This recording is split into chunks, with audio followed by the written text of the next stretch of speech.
Welcome day here in Kansas City, Kansas, as they are lined up on the front row there. Mark Martin, the pole sitter. Let's listen in. All right, boys, nice job on this piece this week as always. Let's get 267 of our best. Focus, fight hard, be in good shape here. Mark Martin, a 5-time winner here this year. He has won at this racetrack back in 2005. Beside him, Dale Earnhardt Jr. It has been 49 races since Earnhardt Jr. has gone to victory lane. He has not led a lap since Michigan in August, and it was in this car. Who will it be? Lap 1 as Mark Martin brings him down to the green flag.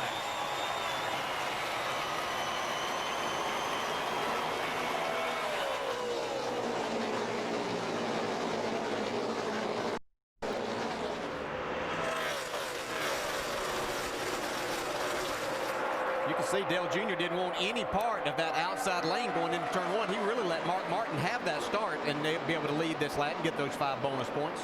Casey Kane in a bit of a battle back for 4th position up high, and will try to get to the outside and take that spot away from Brad Keselowski.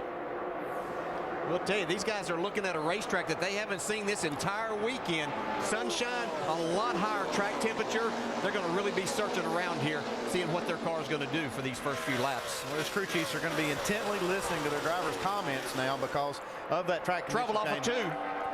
Car spinning off of turn 2. It is Joey Logano, yesterday's winner, and our in-race reporter, unfortunately, just get it rolling here. Doesn't come across and hit the inside wall, so they'll get it refired. It just got really loose. Sorry, just roll slow here. Make sure we don't blow a tire and rip fender off here. Got a left rear tire down and left front going down, so he's lucky he didn't hit anything. Yeah, he's real lucky, but he does have to be careful getting it back to the pit stall. But real early in the race. Tires coming to this time. Yeah, they need to get We'll get started in the back anyways. Just make sure we don't get ourselves in trouble here, Mark, okay? Yeah, even if the pit road's closed, he needs to come on down this time just to get these tires off of there. You can see he's up in that very high groove here to start. Just not a lot of grip to be had. I don't think the left rear tire was an issue before that. Well, he slid a long way right here, and that usually will flat spot the tires and blow them out.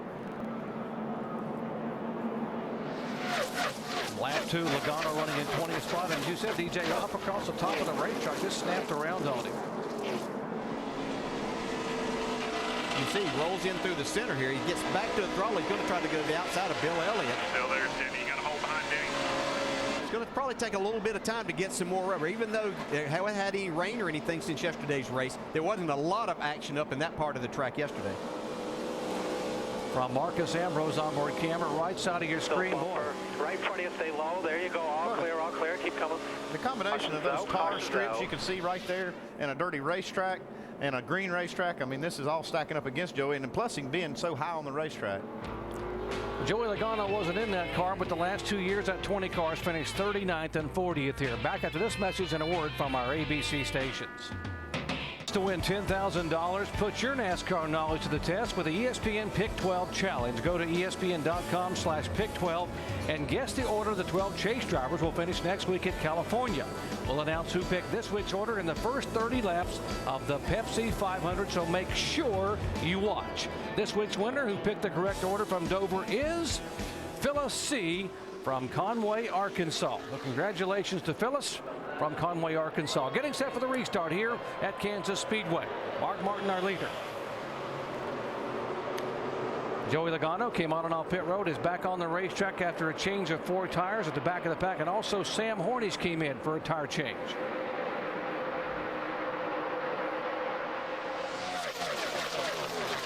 Jamie McMurray got a lot better start this time than the initial start. See Casey Kane trying to follow in there. See McMurray's car wobble down there, got on that white line on the bottom of the racetrack, now slides back up in behind Earnhardt Jr., who also wobbles coming off the corner. Yeah, Tony Stewart to the apron here with 3 wide. About 12 degrees warmer than it was yesterday and about 10 degrees warmer than it was in qualifying on Friday. A different racetrack, much slicker for these competitors, but they're going to have to hang again on. Off turn 2. Like Paul Menard. 3 cars involved this time. Make it 4. Hey guys, we got caught up in it. He tried to get down and they carried him off of him. See Joey Logano getting through there to 71. Bobby Labonte involved. Menard sitting on the racetrack trying to get that refired. Max Pappas involved. There is Bobby Labonte, the former Cup champion. Split is rolled up, Paul. Left front, split is rolled up. Flat tires, hit it pretty flush with the driver. There's Max Pappas. He was involved, but his car looks okay. Had to slide sideways. A 6 car of David Reagan. He's got some work to do. Damage on the left side and also the right front shoved in. Yeah, Bobby Labonte got probably the worst end of that. Yeah, Michael Waltrip's got some right front damage also. See, Bobby's still trying to make his way to the pits. What a shame for this team. It's just trying to get by on a shoestring budget. They had finally gotten a car that was less than a year and a half old to run here for the first time this year. Let's see what happened to Menard coming off turn 2.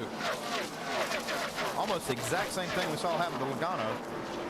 It's been the trouble spot, it seems, between the center of turn 1 to the exit of turn 2 the entire week here. See Kyle Busch makes a, man, he just barely missed that. Still missing it. Wow, that was a great job by Kyle Busch for sure.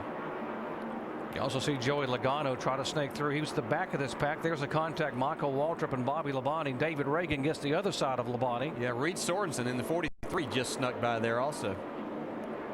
And Logano just does get through, picking his way through right along with Joey. Stay low, stay low, stay low, stay low, stay low. Right on the apron there. Actually gets into the back of Elliott Sadler there. You see it wrinkle the bumper. I don't know if Joey has any front end damage. Marcus Ambrose on board. Door, quarter, bumper, clear. All clear. Right in front of you. Stay low, stay low. Clear. Caution's out, caution's out. And here's Reed Sorensen. You were talking about DJ. Stay low, low, low, low, low, low. Keep going. He unfortunately kind of forced Michael's hand because he was there and Michael couldn't take evasive action to go to the inside and got caught up in it. Got a few cars making pit stops here. Brian Vickers in, Kyle Busch in. Yeah, Logano, I see him working on the front end of his car where he got into the back of Elliott Sadler there. Jamie? You see Kyle Busch right there. He already came in and made a stop. He said he ran over some debris as a precautionary. They came in and put 4 new tires on him. He was already in the pretty far back in the line there, so that was a good move to get in there, just get the tires off. Don't want to take a chance on going back green and having a flat tire. They're working on the front of that 20 car, Joey Logano, where they had the contact. And there's the 98's tires. Doesn't take much at these speeds when you get sideways just to totally take the rubber off, and those tires explode. Paul Menard still in the pits, and we are under caution for the second time today. Ford Taurus. We are under caution for the second time today here. An incident involving 5 cars, and guys in the pit studio, Alan, Rusty, and Brad, this racetrack already a handful. Hey, you know, Doc, when we were talking with Jimmy Johnson in the pit studio during NASCAR Countdown, he and Rusty were chatting about some of those tar strips on the racetrack. And Rusty, you think that may be a factor here? I really think it is a factor right now early, guys. I really do. I mean, they don't have any vision. When you're in the car, you're bumper to bumper with the guy in front of you, and you really can't see those tar strips right now. And I really think that with them has caused these guys a problem, especially on the restarts. And it might be another problem on the double file restarts as the race goes on. And we have a relatively warm day here as compared to what we've had the past 2 days. And this is the flattest 1.5 mile track that we go to, 15 degrees in the corners. So that speed, along with the strips in the sun, it's going to create slick conditions. And just something else to point out. Remember we talked to Kurt Busch starting back in 39th and some of the things he might encounter on his way through traffic.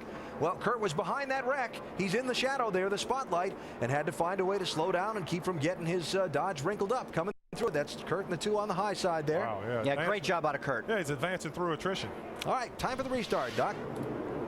Getting set. By the way, cars from 28th on back did come on the pit road. We had 14 cars come in, aside from those 5 involved in the incident. Mark Martin getting set to restart. Dale Earnhardt Jr. beside him. Double file. Keselowski and McMurray in row 2.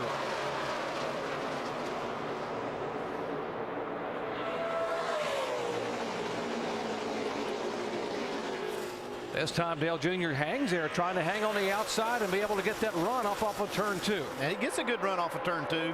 He's got Mark Martin by nose getting down to turn 3. I think we could have a new leader at the line here. Dale Earnhardt Jr. has not led a lap in a Cup race since the middle of August, and he's led only 6 laps since April at Talladega. But he will come down here and lead this lap in Kansas. They've got a car smoking out ahead of them. That's the car of David Reagan, who still has a lot of damage. They weren't able to fix all of that. They're going to black flag him and bring him on the pit road to get him down away from the leaders as they come by. Earnhardt Jr., Keselowski, and Mark Martin, 3 Hendrick cars, 1st, 2nd, and 3rd. McMurray is 4th, and Casey Kane is 5th.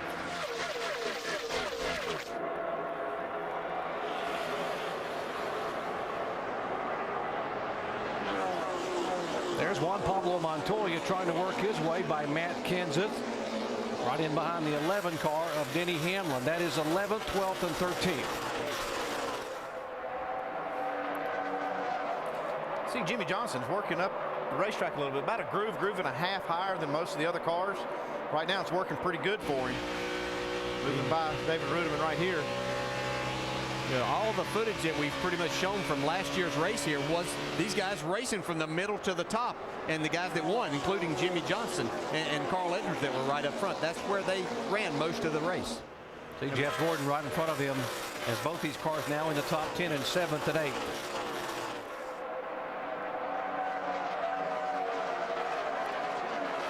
Let's watch Jimmy Johnson here. You know, Rusty was talking about those tire patches where the seams are put together. They've got such a big hole, they had to put tar in there.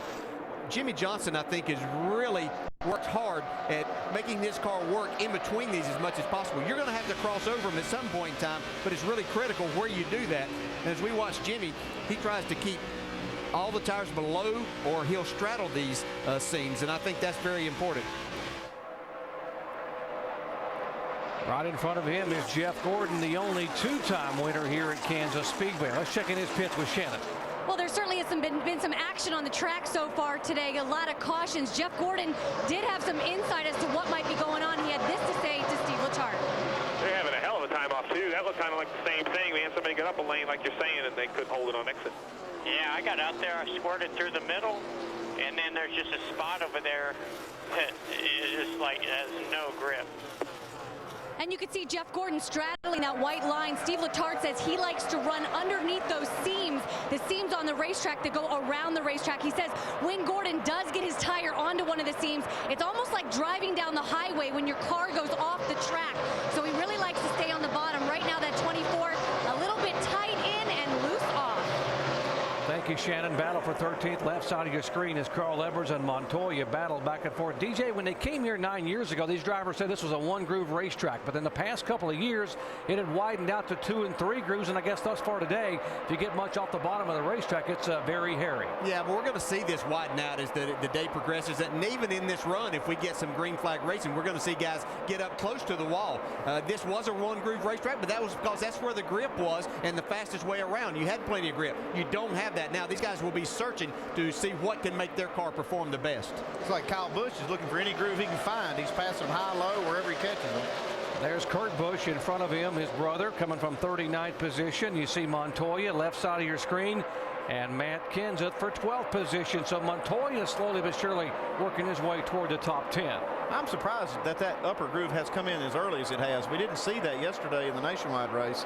It seemed like it took almost the whole race for that second groove, and the third groove really never came in that good. And I think it has a lot to do, the lack of horsepower that those guys have, all the power that these cars have, and the less amount of downforce for these guys as we see Jimmy Johnson going around Jeff Gordon on that high side. I think they have to utilize more of the racetrack with these cars.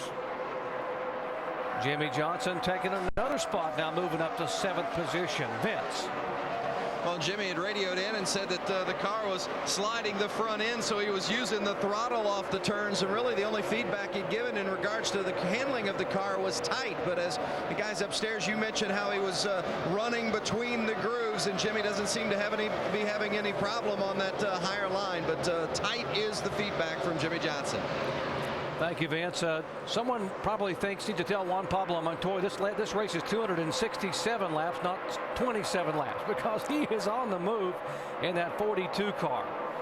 Yeah, that used to be a news flash, but that's not any big news anymore. These guys are on their game, and Montoya is doing a great job. He's passing these cars mostly on the high side, but he is moving forward. Yeah, look how fast he's catching this group right here. I mean, he just blows right by Ruderman. I've never had such bad grip in my life. Might want to try that groove Montoya's running. Well, he got up there in a little bit of the danger zone coming off turn 2. You see Jimmy Johnson now making a pass on the 9 of Casey Kane, and Montoya gives the 24 a little bit of a shove. Yeah, I think Jeff was wanting him to have to go to the inside, but Montoya wasn't having any of that. Dave? And right now, guys, his car is just a little bit tight. Remember that relaxed attitude that we talked about before they went green here today? Even Brian Patty knows that they're not going to necessarily outrun at this point the 5 and the 48. They just need to beat them, 3 or 4 times this year and hope they have a mistake. He says, I'm a realist, and as long as we keep putting the pressure on them, we've still got a chance. Well, they got a car to put the pressure on today. Now, I'm telling you, Montoya's on the move. See Brian Pratty left side of your screen. They keep building new cars. They had a new car last week at Dover. They got a brand new car here at Kansas. This team came into this chase very well prepared. Well, up front, folks, leading the race and pulling away. How about this? Dale Earnhardt Jr. It has been 49 races going back to June of 2008 since he's won a race. Been a while since he's led, but right now he is showing the way here at Kansas.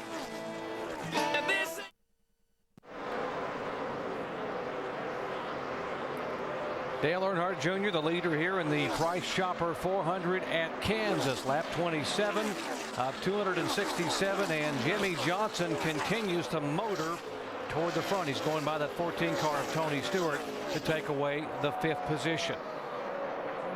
Yeah, he's really the only one with the lap times that are close to Dale Jr.'s. The only thing they have to be careful of, especially this first run, running up that high, is wearing that right rear tire out if it goes green for a long time. The track's not having any rubber up there is really going to be abrasive on that right rear. We just joined our coverage. We had 2 caution flags, one on lap 2 for the spin by Joey Logano, and then a 5-car incident on lap 7. We have been green since then, and typically, DJ, at this racetrack, we do see a lot of long green flag runs. Yeah, as we see now, the track really wild. 3 distinct grooves, the bottom, the middle, and the top. We see these guys racing 3 wide right here. Bill Elliott down on the inside. Whoa, that was close with Reed Sorensen coming out of turn 4. But you'll get a lot of green flag races because they have a lot of different, they're not having to run into each other to make passes. You have plenty of room, even though they still go 3 wide. You'd think that might create a situation. But these guys are professionals.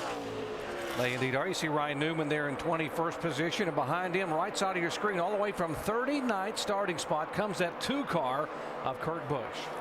I think that's pretty impressive that Kurt Busch has moved up without having to take any gambles yet, Andy, as we see Jimmy Johnson then on his teammate Mark Martin. That's the best way to get that track position, the old-fashioned way. Just pass him. There goes Jimmy passing Mark Martin.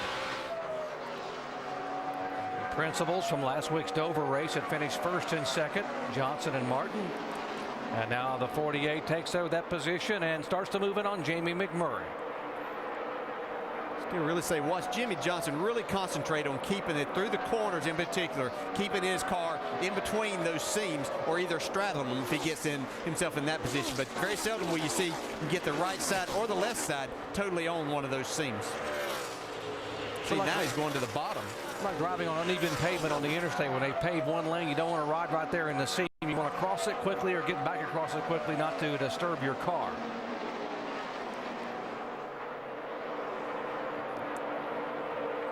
Two car now moving right up on the 21 of Bill Elliott and Newman. That's 19th, 20th, and 21st. So Kurt Busch making a pass on the apron, actually, coming down the front straightaway. These guys will utilize that apron at times here and trying to make a pass and get away from another car. There is no out of bounds here, so that is totally legal. There's the 18 of Kyle Busch, who had been on pit road on lap 8. Made a pit stop and changed tires and made an adjustment on the car. He's now trying to work his way back into the top 20. He's being shown in 23rd position.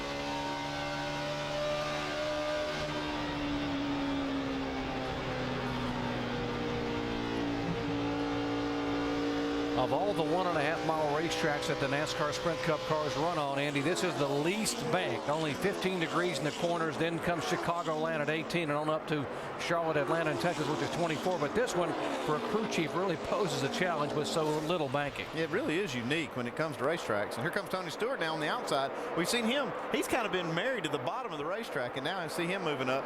Mark Martin's going to have to start thinking about that, Dave. Yes, they are. And actually, they made a few changes overnight that Alan Gustafson told me.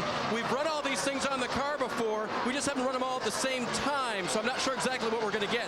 Right now, just a little loose off the corner for Mark. Mark radioing in. We might try tightening it up. I don't want to get it too tight, but we might try that. Right side of your screen, Jimmy Johnson trying to make a move and take that third spot away from McMurray. Left side, you see the battle to try to get toward the top 20. Reed Sorensen looking back at Kyle Busch. Yeah, Jamie McMurray kind of has Jimmy Johnson's groove there, so Jimmy's having to go more towards the bottom of the racetrack to see if he can make this pass. This is the home track for McMurray, who grew up in Joplin, Missouri. Talked about Clint Bowyer being from Emporia, Kansas, and Carl Leverage being from Columbia, Missouri. The third driver from this area is McMurray. Boy, would he love to have a good top 5 finish, or maybe to win it here in the home state.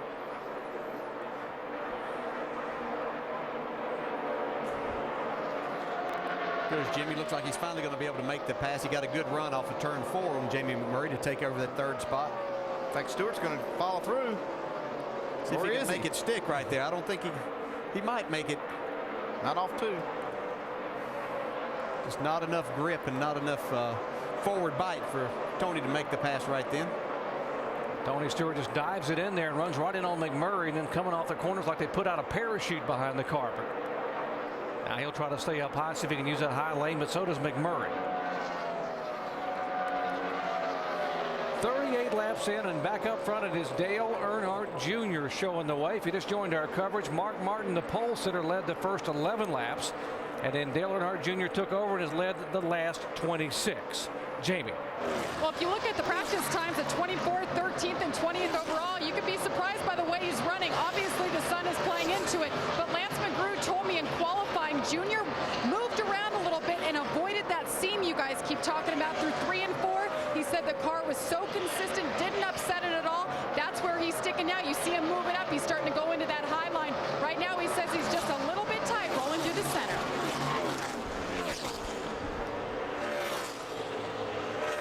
Talk about the high line and the low line. You see it right there. McMurray up high, and again that 5 car hanging at the bottom of the racetrack. Mark Martin.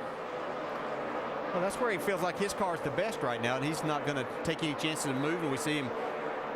It's the shorter way around, so he can make this. Now he's going to do a slide job on Jamie McMurray. Pretty good battle waging here. Marcos Ambrose in the 47 car and Clint Bowyer in the 33. That's 14th and 15th.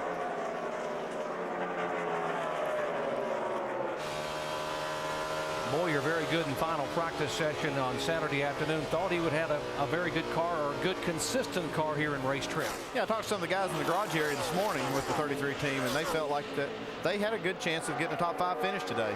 Said their car was pretty good. They didn't think they had much for the 48 car, maybe the 5 car, but felt like they had a good enough car to get a top 5.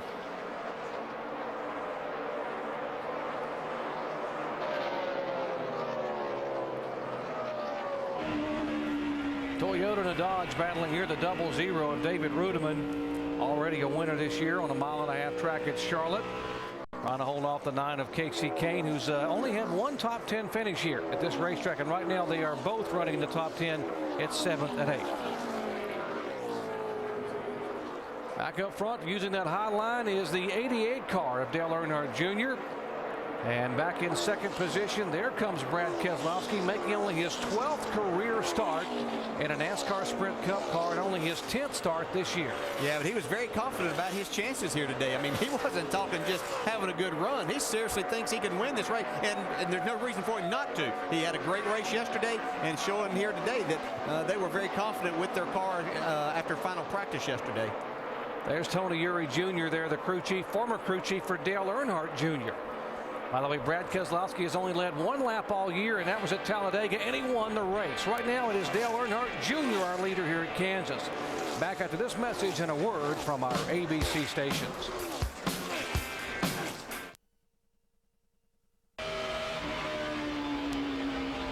The heavyweights from Hendrick Motorsports getting it done here in the Heartland. Take a look at those 5 cars, all in the top 11. I should say top 12. Jeff Gordon just lost a spot, but they all 5 qualified in the top 11, and Dale Earnhardt Jr. is the leader, and 25-year-old Brad Keselowski running in second spot. Then you got the champions third and 12th. And go ahead and throw Tony Stewart in that group too with the Hendrick engine running fourth. And here's, by the way, Juan Pablo Montoya still on the charge. Looking for a hole. We talked about how some of the guys 10th on back end points might want to get aggressive and gamble today. He's third in the points coming in, and he's been on it since they dropped the green flag. Yeah, but he made a big charge there, and then he kind of settled in. And as you can see, Matt Kenseth trying to take the spot away from him now. He's able to make that pass, take over that 8th spot from Montoya. It looked like his car just kind of settled in, and he's pretty content on riding there till he can make some changes. Here's a 25 car, second right now on the racetrack. Let's listen to their radio. Yeah, just keep hitting that damn sewer crack when I try to dive in that corner. I haven't figured that quite out yet. It's like Jimmy might have goes across that car mark right about the Coca-Cola sign. Actually gets a little bit higher right there, but you do what you're comfortable with. Yeah, fourth. Giving a young man all the input they can give him. And how much does that help a young driver, DJ? Well, I think he's paying it. I think that Brad's really paying attention to what he's doing right here. I think he's very aware of what he, that this is important to run that groove right and not hit those seams. Yeah, and it's good to get that information for somebody like that they're seeing what other cars and fast cars are doing. He's talking about Jimmy Johnson's coming up on him, so he's not able to see exactly what he's doing, but that is helpful. But as you heard Brad say, he's kind of figuring it out, and he's just taking it kind of lap by lap and doing a terrific job. Once he got that information a moment ago, the very next lap, he was 2/10 faster than he had been a lap before. Well, he's a good listener then. We figured that much out. 0-0, David Rudiman making a pass on Mark Martin. That's for 5th spot. And further up front, Tony Stewart now has run down the 48 car of Jimmy Johnson. And these 3 cars have closed the gap on the lead of Dale Earnhardt Jr. while they're racing each other. Yeah, talking to Tony Stewart this weekend, he was very confident in his chances here. He loves this racetrack. He likes the idea that the sun was going to come out. We were talking the other night at dinner about how it was going to get hotter. I was just wondering how it might affect him. He was really smiling whenever we talked about that, and it would get slick. We see cars starting to make pit stops. Brad Keselowski's coming in. We've been green since lap 12. Here at lap 53, we heard that pit stops will be between 50 and 55. Let's go down to the 25 pit. Shannon. Brad Keselowski making his 6th start for Hendrick Motorsports. I told you earlier, this is his nationwide crew pitting this car. Brad saying the car is just a little bit tight, but it is good. It is flying around the racetrack. Slight air pressure adjustment and 4 tires for this 25 car. Ryan Newman in right behind him as you see the 25 car leaving. There's Newman getting his service. Shannon. Ryan Newman, biggest problem right now is not much grip. He's also got a problem going on inside the car. He says he might have an alternating failing. He says it's bouncing around on the numbers. So they're definitely going to take a look at that and watch that closely. Vince. Crew Chief Chad Knaus reminding his driver Jimmy Johnson of the pit road speed. They're going to change 4 tires, also make a chassis adjustment. Michael Ingerfeld changing the tires on the front. The car a little too snug in the center. That's the only complaint Jimmy's had so far. Good clean stop for the 48 Lowe's team at this point. Jamie. And Dale Jr. gave up the lead for this pit stop. He said he's a little tight rolling through the center. Air pressure adjustment, 4 tires. The 88 is down and away. Very good pit stop for the 88 bunch. There's Montoya's crowd getting 4 tires on his Chevy.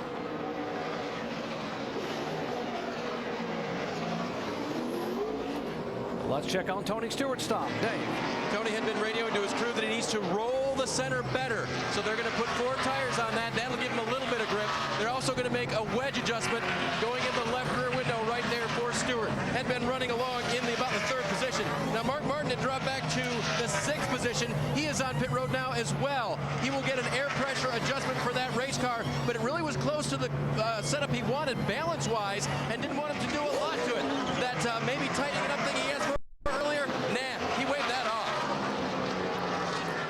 See Bill Elliott coming out, Kurt Busch coming out. There's the 44 of Allmendinger squeezing out there in front of the 2 car. You see Kyle Busch coming off pit road.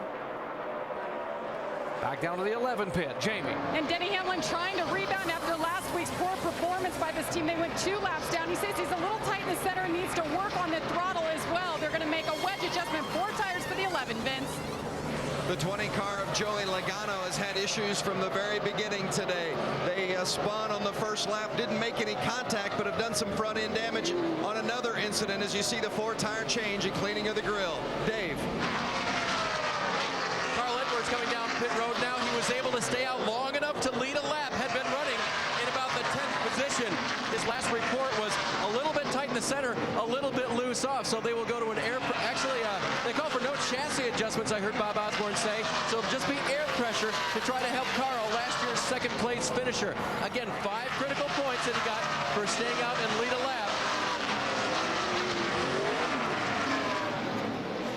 Carl completing his work. And the 88 car. You have to stop it in the pit box. Stop in the pit box. We have a left rear lug loose. They had black flag Dale Earnhardt Jr. and they gave him the black flag with the right crossing. If you don't come in this time, you're going to stop scoring yet. Here's the problem. See, they're making this left side tire change. It's the Jackman's responsibility now to make sure everybody's done before he lets it down. You can see the official pointing to the left rear. That means you got 1 lug nut loose. And he will come down for a pass-through penalty. Here he comes at just 45 miles an hour. I think he's actually going to have to stop and put this lug nut on. So yeah, they will have to stop. Now, it is just a, well, they can call it a pass-through penalty, but you still have to put that lug nut on.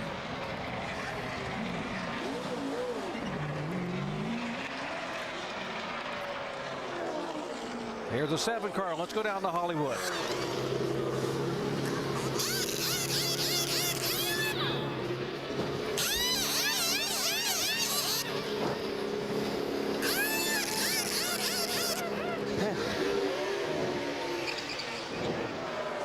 Mark Hollywood Armstrong changing the front tire for Robbie Gordon. You can hear him panting there in the microphone, trying to hustle and get the car around. And now Lance McGrew pleading their case with the NASCAR official, but if the lug nut is off, it is off. Uh-oh, got another penalty here on the 99 car. Speeding on pit road. This is going to be a pass-through penalty. It was in the final segment. 50.4. The speed limit is 45. NASCAR gives you 5 miles per hour, but no tolerance after that. After that, they write you a ticket. So then the ticket is the pass-through penalty, having to work your way down pit road. Here comes the 19 car, Elliott Sadler, who was being shown as the leader. He will now come in here on lap 60 and make his pit stop. Elliott Sadler coming off that great top 10 finish at New Hampshire. Disappointment being involved in a multi-car incident at Dover, trying to get another top 10 here at Kansas. Chassis adjustment on the 19 car going on there, and they will put 4 tires on for Elliott Sadler.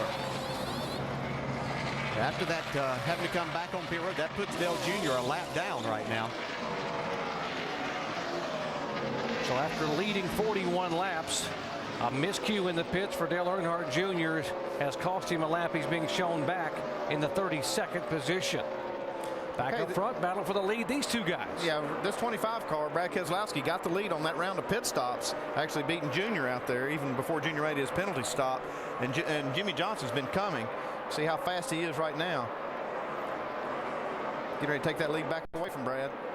And Dale Jr. is about 15 car lengths behind these 2 cars. He right now is the first car. Well, he was the first car a lap down. I think Elliott Sadler's going to be that now. That is the first lap today that Jimmy Johnson has led. That's important because of the 5 bonus points. Remember, he came in here 10 points behind Mark Martin. And more bad news for the 83 car, one of our chase contenders, Brian Vickers. Right there in front of the cars, and he is in position to possibly get lapped very quickly. Vickers just not having a car handling very well here as Jimmy Johnson moves in, or is moving in, to put Vickers a lap down. First round of pit stops are complete, and it is a big Tough time for Dale Earnhardt Jr., who came in as the leader and is now being shown a lap down back in 32nd position. Jimmy Johnson is our leader. Pit Crew U thinks the fastest and most valuable to 2258 standard messaging rates apply. And from the ESPN Pit Studio, Alan Bestwick, Rusty Wallace, Brad Daugherty, as we work our way now, mile mark of today's 400-mile event. We check the championship standings in the chase for the Sprint Cup and see with Jimmy Johnson leading the race and Mark Martin back in 5th position. It is Johnson, the championship leader, as they run by 20 points. Theme of the day so far, though, through the first 100 miles, Rusty and Brad, mistakes. Yeah, mistakes already. But I'm very, very impressed with what I'm seeing out of Dale Earnhardt Jr. Jr.'s had a great run today. He's a lap now down. Oh, a caution's out right now. Looks like the 43 car Reed Sorensen has tagged the wall. But I'm really impressed with the 88 car Dale Jr. He's run so good. He's got a lap down now because the left rear lug nut was left off. Nothing of his doing. I believe he can get this lap back, and I believe he'll be just fine. But good run out of Jr. so far. Yeah, we've seen mistake as well by another chase contender, Carl Edwards, speeding on pit road. And evidently there's something wrong in their calculations because he had the same penalty yesterday in the nationwide race. So they need to get that figured out because that could cost him dearly as we go throughout the day. Carl Edwards running 33rd, Dale Earnhardt Jr. running 32nd. Free pass on this caution will belong to one Elliott Sadler. He is the Aaron's Lucky Dog Free Pass award winner this time. First driver one lap down, and now he gets back on the lead lap. So nice there for Sadler, who's running in 29th place at the moment. So what happened to bring out the yellow? Reed Sorensen was the car we were focusing on. Let's take a look and see if he caught the wall. Oh, yeah, there he is, top of the screen. Yeah, just way up on top of the racetrack and loses it, gets in the wall. And looks like got the right side damage in the car. Looks like it can probably fix it and get it back out there. Let's take a look at the onboard. Just loses the car. Oh, that last little bit gets loose, tags the wall. But he hit it flat, guys, and that's a good thing. He didn't get it with the right front or the right rear. Should be able to get this car back in a hunt today. Yeah, I hope Reed can get this thing going. I mean, you just get up top there, and there's still not a lot of race cars that have spent much time up there, so there's no rubber. Maybe he was trying to rubber the groove in himself and got himself a little bit of trouble. So even though all these cars were just on pit road under the green flag, thinking we're going to see him back under the caution flag? Oh, I think tires are very, very precious, Alan. I believe they got to come back down, put 4 new tires in this thing, and fill it back up with gas and get back at it. I'm going to throw a little wrinkle at you. They don't need a full tank of fuel. Watch for a lot of 2-tire stops here. That's where I was going. You're going to see a lot of guys getting 2 tires, just topping these hot rods off so they can run a little bit longer deep into their fuel run. Shannon, you got something else for us? Well, Brad Keselowski continues to impress, riding up front, staying up front. That's where he qualified, and that's where he runs. They're going to make a small air pressure adjustment on this 25 car. It's that good. 4 tires and fuel. Vince. The 48 of Jimmy Johnson really likes the changes they made on that first stop. Jimmy says the car is good on both ends of the track, has a really good balance. They also have an open pit stop ahead of them now, so it's a clean exit from the pits for Jimmy Johnson. Dave? The adjustment for Tony Stewart's car has already been made. That's increased air pressure in the left rear. It was just a little bit loose for the race car. The 5 for Mark Martin, no changes to that. They talked about it, but Mark wants to keep it the way it is.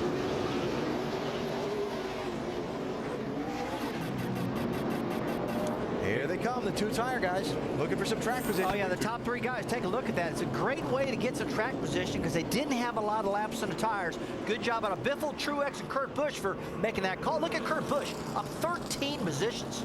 Remember, he started back in 39th. Greg Biffle, one of the championship chasers, started back in 31st. They were 2 of the first 3 off pit road under caution.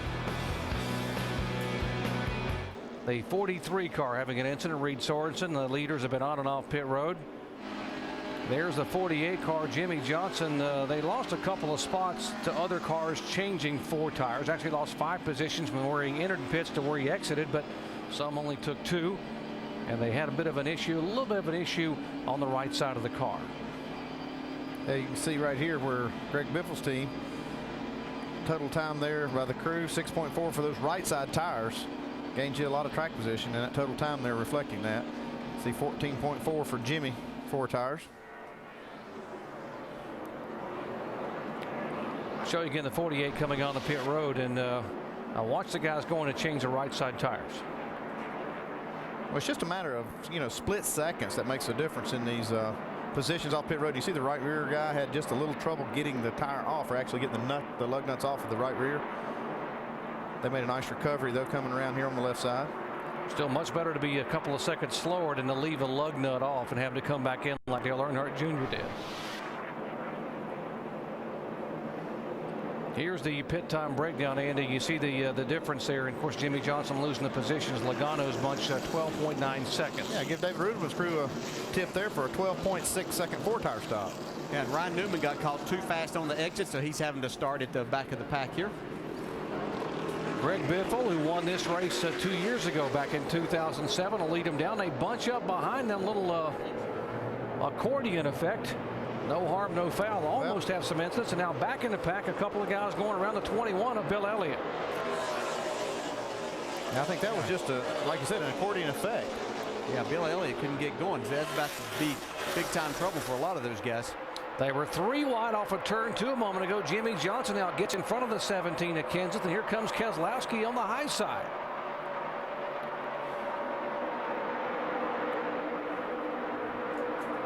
There's Biffle, the leader. Truex being shown in second spot. Kurt Busch is third. Then Jimmy Johnson. And this gaggle of cars behind him, the 14 of Stewart. Mark Martin in the 5, and they are side by side behind them for position.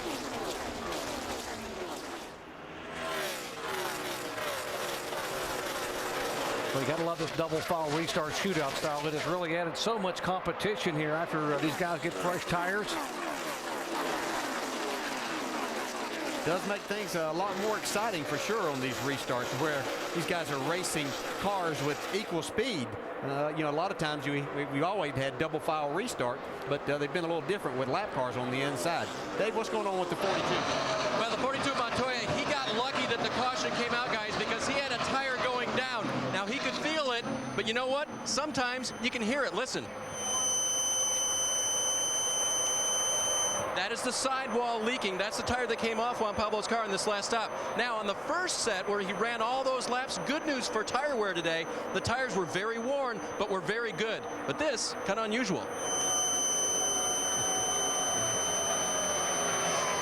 I don't think I've ever audibly heard a leaking tire on national television. Well, you have now. Good job, Dave. I tell you, he was real lucky to get that tire off that car. And here's a battle starting to heat up front here. Keselowski and Kurt Busch, that's for 4th position. Yeah, having some luck, back to the Montoya deal, having some good fortune and like that are the kind of things that help you win championships. Sometimes you make your own luck, and you have to run good to be able to take advantage of those situations. 42 car's pretty fast today, too. He's 7th spot right now. These two guys here in the 25 and 2 will actually be teammates next year as Keselowski goes to drive for Roger Penske. That's Kurt Busch, the Penske driver on the high side in that 2 car. And now Tony Stewart trying to join the fray. There'll be 3 cars battling for that 5th position and 4th spot. Jimmy Johnson, left side of your screen, trying to move downstairs and go around Truex. Wow, Tony Stewart nearly got into the back of the 25.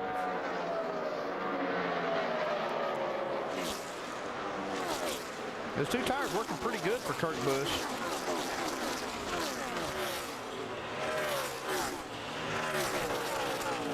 It's amazing how this racetrack has changed. The first 15 laps, people are tiptoeing down on the bottom of the racetrack. And as you said, DJ, now they are moving all the way up toward the wall. Here's the 88 car. Remember, these cars are lap downs on the left side of your screen. Carl Edwards. These guys are trying to get in position to be the first car a lap down. So if we do get a caution, they would get the lucky dog. Yeah, this race is going to heat up. That 99 car is in that spot right now, and Junior wants it bad. Now Tony Stewart easing back in where he almost got into the back of the 25 a moment ago and then backed way out of it. Now he has run the 2 and 25 back down. Yeah, you can see just how difficult it is. Brad Keselowski has a really good car. We've shown that, but he's really loose right now, it looks like. He's not able to make that pass on Kurt Busch, who has just 2 tires from that pit stop. Stewart can't quite clear him either. He drives the car under him, entering the corners, and they drive back by him coming off. Shannon. Guys, I spoke with crew chief Tony Erie Jr. this morning. I asked him about working with Brad. He said, you know, I approach working with inexperienced drivers the same way he worked with Dale Jr. I have everything be very consistent every weekend. This is the same car Brad has driven in every race for Hendrick Motorsports. And when they unload off the truck, they start with the same setup each and every weekend that they work together. They then tweak from there. He said it's that consistency that really helps Brad on the racetrack.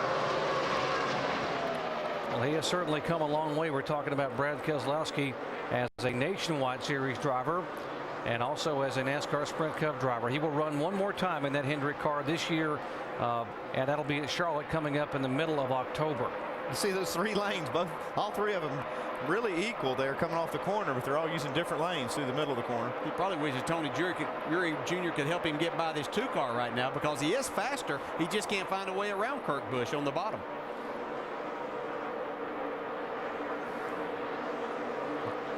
Yeah, that'll be a teammate of his next year with Kurt Busch. He's not worried about that right now. He's thinking about how he could get around, and he is able to make that pass. You see Tony Stewart trying to pass Brad. And here the battle for on the right side of your screen to be the first car lap down if we were to get a caution. The 88 has now run down the 99 of Carl Edwards, and these guys, as you said, Andy, back and forth trying to get in that valuable spot. Oh yeah, they're not just going to be riding around right now. They're going to race hard for this spot. That caution could fly at any moment, and they want to make sure their car is out front. You don't want to sit here and fight for this all day. You want to try to get it as quickly as you can. Get back in the game here. If you just joined our coverage, the 88 car, Dale Earnhardt Jr. led for 41 laps, and then when they made their pit stop, they had a left rear lug nut left off. They had to come back down pit road, put the lug nut on, and that cost him a lap on the racetrack. Carl Edwards not giving it up. Yeah, and this is really important to watch Junior right now, because if he is able to make this lap up, he's going to obviously have to come from the back of the pack again. So can he make passes being back in there? We know he has a fast car out front. What's it like back in traffic? Left side of your screen, Jeff Gordon going all the way down on the bottom of the racetrack to take a spot away. That is the 10th position. We talked about how that 24 team had this race and this weekend circled because of Jeff Gordon being so good at this place. Yeah, this is a weekend they feel like that they have to really capitalize. It's been a good track for them in the past. They need to be able to make up some points on the 5 and the 48. Back up front, Greg Biffle being shown as our leader in the 16 car, but Jimmy Johnson in that middle and upper groove trying to reel him in, and there goes Montoya now able to go down and go around the 2 car for position. That's for 6th spot. Yeah, it's still a good move by the 2 and the 16 to get 2 tires that last time. Stole some track position, and they're holding it pretty well. I mean, looks like Biffle's probably going to lose that spot to Johnson, but he's still holding a lot of speed right here. It's going to make a big difference in his race. Tony Stewart now able to clear that 25 car for position. That's for 4th spot. And he's giving him a little push down the back straightaway before they got to turn 3 to see if he could make sure that he knew who was behind him and he was ready to go. What do they call that, rattling your cage? Yeah, it's a little message sent. It's been pretty impressive. Watch Greg Biffle on these 2 tires stay out in front of Jimmy Johnson here. Greg Biffle started back in 31st position. They told us on Friday before our qualifying show that they had built this car brand new specifically for this racetrack in mind. Now Jimmy Johnson will go downstairs, 4 tires, fresh rubber. Can he hold it off coming off the corner? And will Greg get the momentum? Here comes Biffle back. Biffle holding on to it. He's going to make Jimmy earn this and take it away from him. Yeah, the 16 team was kind of forced into this 2-tire change by a poor qualifying run. And now that they had this in mind, that they needed to steal some track position early, that way they can get back in this game. When they get on equal time, look at Biffle go down all the way down to the apron, trying to break the draft on Jimmy. He's doing a great job, and so far these 2 tires are working for he and Martin Truex. They're 1st and 3rd, so the gamble that they've made is certainly paying off for those guys to get this track position and get themselves in a much better position next time. Biffle, one of 4 drivers in the chase that have not won a race in 2009. In fact, it's been over a year since he last won. It was at Dover last fall when he won the first 2 races of the chase at New Hampshire and Dover. Yeah, it's got to make Greg feel really good, though, knowing when he does get 4 tires on it, he's going to be pretty sporty. We have had 11 different leaders, 11 lead changes today. There have been 5 different chase drivers who have led. Tony Stewart, Carl Edwards, Mark Martin, Jimmy Johnson, and this guy right now, Greg Biffle. They pulled about 5 seconds on the 3rd place car.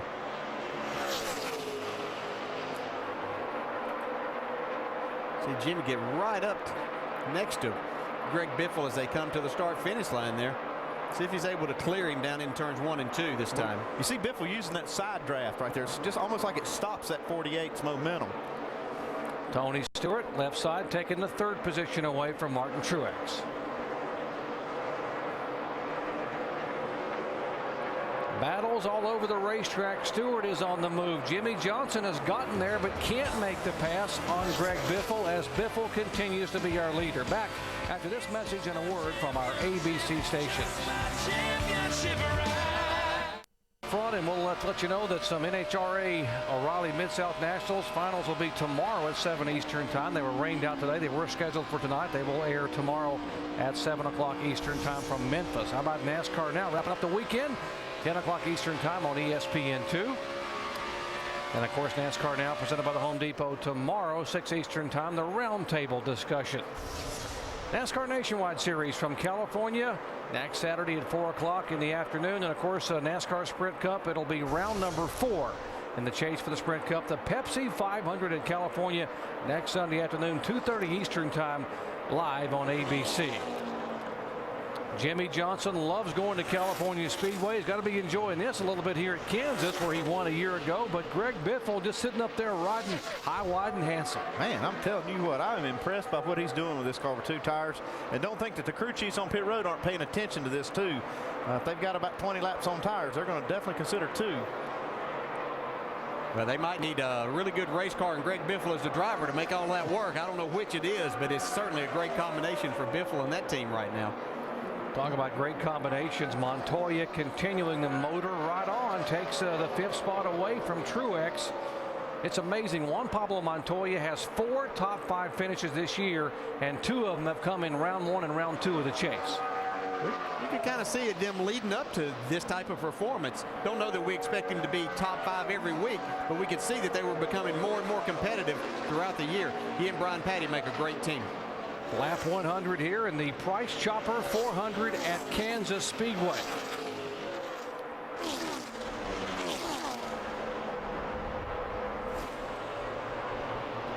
Greg Biffle. What a big difference. This guy's a superstar. Best driver in the world. Can't even pass me on 2 tires.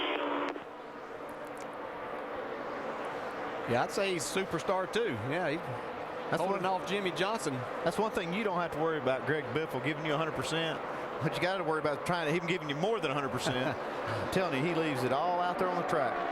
He's just not going to give Jimmy Johnson an opening on the outside whatsoever. Let's see as they come up on a couple of lap cars here. Max Pappas, a 13 car. Which way's Max going to go? Looks like Biffle will go under him.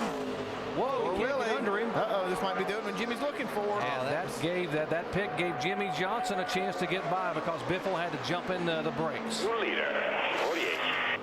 I think Biffle just had a hard time. You can see him really having a hard time on the bottom side right there. He needs to be up there where he doesn't have to turn the steering wheel as much.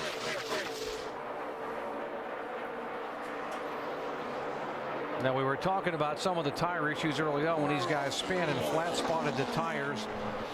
And we'll show you this 98 car, top of your screen, Paul Menard spinning at over 150 miles an hour and just rips the rubber off these tires.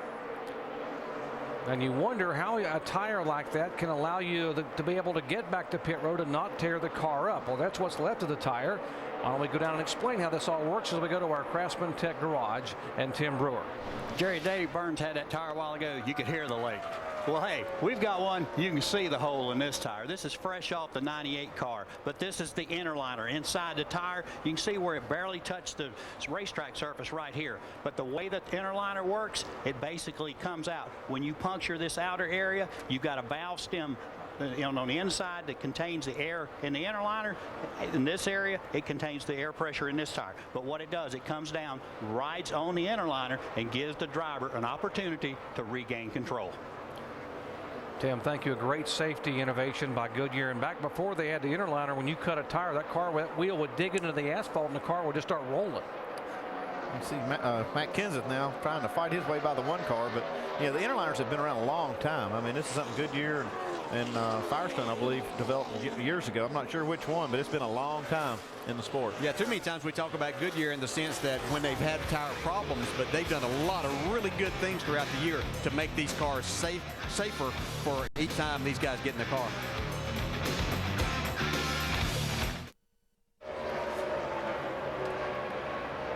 Jimmy Johnson leading chase race number 3 today, a 400-miler at the Kansas Speedway in Kansas City, Kansas. A look at our McDonald's race rundown and how things have unfolded through this first third of the race. Trouble in turn 2, Athene.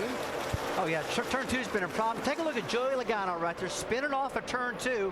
Doesn't hit anything. And then again, Paul Menard, same spot, same problem. A lot of questions out there with the drivers whether these tar strips on the racetrack are causing these spins. And Dale Earnhardt Jr.'s had a roller coaster day. Boy, he really has. Got off to a great start after that initial spin by Joey Logano. He led for 41 laps. Just had a great-looking race car. Comes down pit road on fuel stop.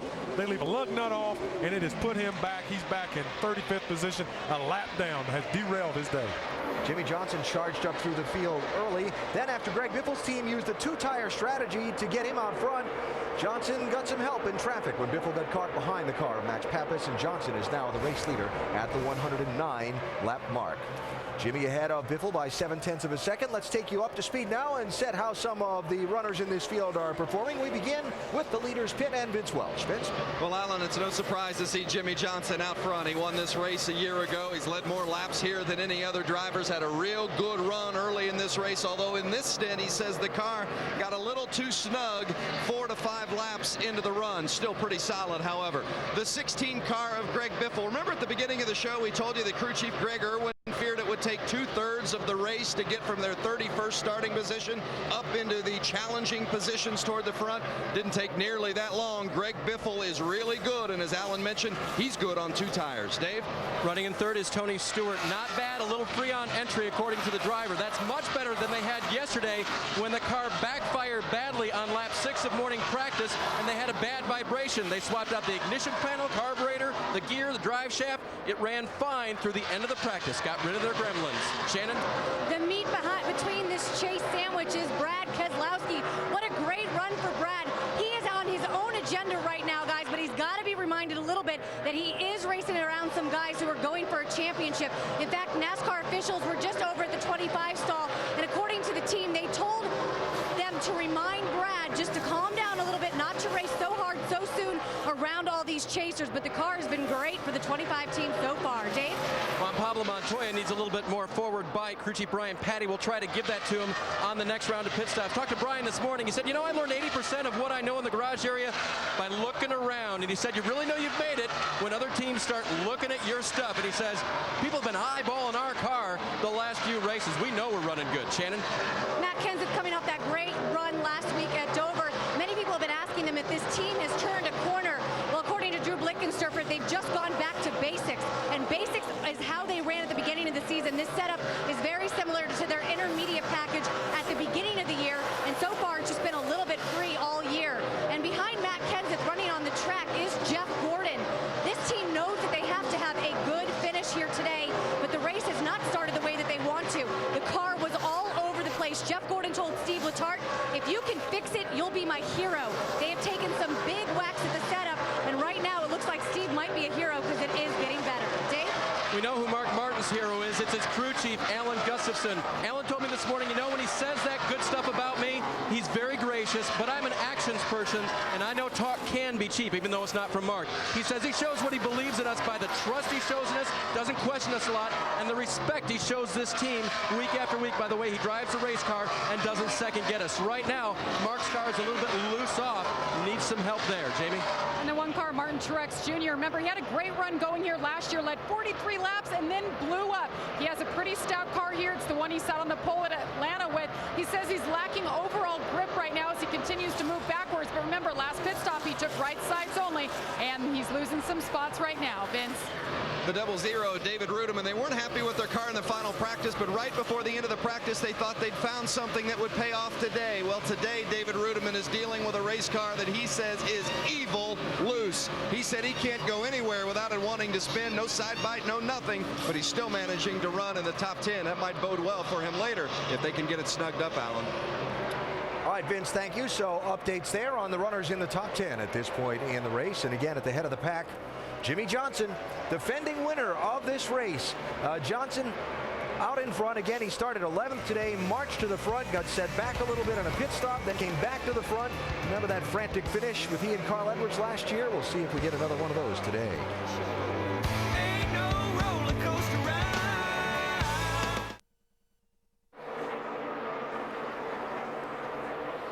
Back at Kansas Speedway, Jimmy Johnson is our leader. We are about 4 or 5 laps away from scheduled pit stops. We're about 10 or 12 laps away from halfway here at Kansas Speedway in this 400-miler. There's the 42 car. Look at the right side of his door.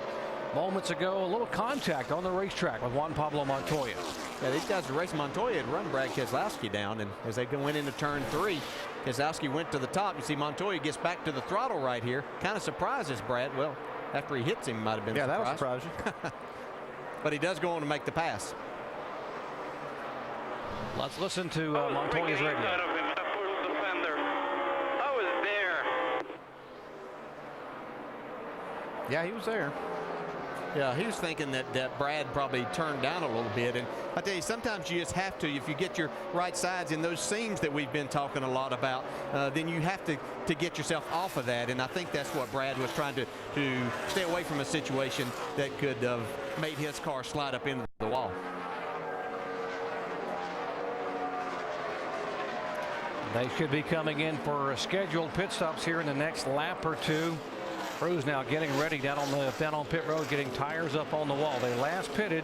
Here he comes. On lap 71. Here comes a 25 car down pit road at 45 miles an hour. Shannon. Brad Keselowski still very happy with this car as he pulls his 25 into the pit stall. This is his favorite car. The only one that he has run while he's running races for Hendrick Motorsports is going to be air pressure adjustment and 4 tires. They have made such small changes all day. They really hit on this setup at the start of the race, and they've looked good so far all day. See Ryan Newman coming in behind him as Keselowski comes out. There's the 39 car, one of our chase contenders. Shannon. Ryan Newman in the 39 car battling loose conditions on the racetrack. They have been working on the chassis, and you see that grill. They wiped that off a little bit. Ryan Newman is down and away, just trying to get him tightened up. Matt Kenseth also on pit road right now. He says he needs more overall grip. They made a wedge adjustment on the last pit stop. They're going to go back on that adjustment and also make a track bar for the 17. Jamie. And Kurt Busch, he said he had a terrible vibration, was getting so loose that this team has been ready with helmets on for 20 laps. Now we have debris on the track, guys. Oh, we got to spin in the 83. Brian Vickers spun around coming off of turn 4, got it in the grass, and will now back it down the pit road, and that will indeed bring out the caution. Pit road if you're running here. The 16 Biffle on pit road finishing his stop as the caution comes out. Yeah, that'll be a kind of a break for him because he's probably going to be the leader as these other guys are going to pit under the caution. Yeah, he stays on the lead lap. That caution flag flies, and the 48 had to slow down while he made that stop, so that allows the 16 car to get it on and off pit road without losing a lap. And now he doesn't have to pit, where Jimmy Johnson does. And we've got some guys that got caught a lap down, Matt Kenseth and some others that made pit stops there, but they'll be probably, well, depending on where Biffle comes out. I was going to say on the wave around part. So yeah, this is going to be they should still be in front of Biffle. Yeah, see how it shakes out right here. I'll show you what happened to Vickers here to bring out the caution flag as he's top of your screen coming off turn 4. Wow. Yeah, Brian was way up the racetrack right there. And we've seen a lot of cars running up high there. I understand trying to find grip wherever you can, but there's not much to be had up there. That's getting up to where there's just loose stuff up there, from tire rubber to everything else that's collected up there. So just a little too high up for Brian. You saw as he was spinning that Dale Earnhardt Jr. and Jamie McMurray were both coming down pit road for their pit stop as that car got sideways. Here is Jimmy Johnson, who is yet to come back in. He will pit now under the caution. The 29 car will get the lucky dog free pass. Kevin Harvick, there's Harvick, and he will be able to get back on the lead lap. That'll give us now 20 cars on the lead lap here on lap 126. As I look down, the last car on the lead lap right now is Bill Elliott. What a great job he did during that run in the 21 car of the Wood brothers. Leaders set to come down for their next stop. Jimmy Johnson, Clint Boyer, and they bunch up at 45 miles an hour. Let's go down to Shannon. Well, a huge sigh of relief for Jeff Gordon, guys. He was about to run out of fuel. If the pits had not opened this lap, they were in big trouble. They're going to continue working on those tight conditions for the 24 team. It's a chassis adjustment and 4 tires. Vince. Jimmy Johnson's been very happy with his race car. Half adjustments, a half pound and a half round, a little too snug. He says it's better in 1 than in 3. Dave. Tony Stewart needs a little bit of wedge, Sunoco fuel, and 4 tires on his car with just a little bit free entering the corner. As for Juan Pablo Montoya, he of course was running in the 3rd position. Tighter the longer he went and a little snappy on throttle. Less air pressure in the right front. Track bar adjustment, race off pit road. Good effort by Montoya's bunch. Very good stop. Gains him a spot. Jeff Gordon up a spot. And Jimmy Johnson's guys had no trouble with the right side that time. You see Tony Stewart back 2 positions, and all those cars taking 4 fresh Goodyears here under the 4th caution flag of the day. They're all going to line up behind Greg Biffle, though, who pitted under green. So we are 6 laps away from halfway. Back after this message and a word from our ABC stations. Your hands and Frost Brewed Coors Light, the world's most refreshing beer. Under caution for the 4th time a day. They have waved around what we call the wave around cars. There are 10 of them. Here they come: 39, 17, 34, 1, 13, 20, 98, 82, 25. And Kurt Busch is the 2 car. So those cars have been waved around. And the leaders are now back up behind the pace car. Greg Biffle being shown as the leader. Jimmy Johnson 2nd. Montoya 3rd. Jeff Gordon and Tony Stewart rounding out the top 5. He puts 24 cars on the lead lap now. We've had 4 caution flags and 18 lead changes, and folks, we're not even halfway yet here at Kansas. Show you some of the guys getting it done on pit road here. Yeah, you can see these fastest pit stops that round. Kyle Busch, his team got a 13.1 as the fastest pit stop. See Elliott Sadler, 13.8. Allmendinger too there, 13.5. A lot of good fast pit work down there. You can see how close that is. I mean, those are tenths of seconds, and that's what it's down to now, how competitive it is on pit road, just like it is on the track for these spots. So how Denny Hamlin's crew got him off pit road, and that helped him get back up into the 6th position. Green flag. Biffle trying to hold off the charge. Here come the Hendrick boys hustling up high. Johnson and Gordon.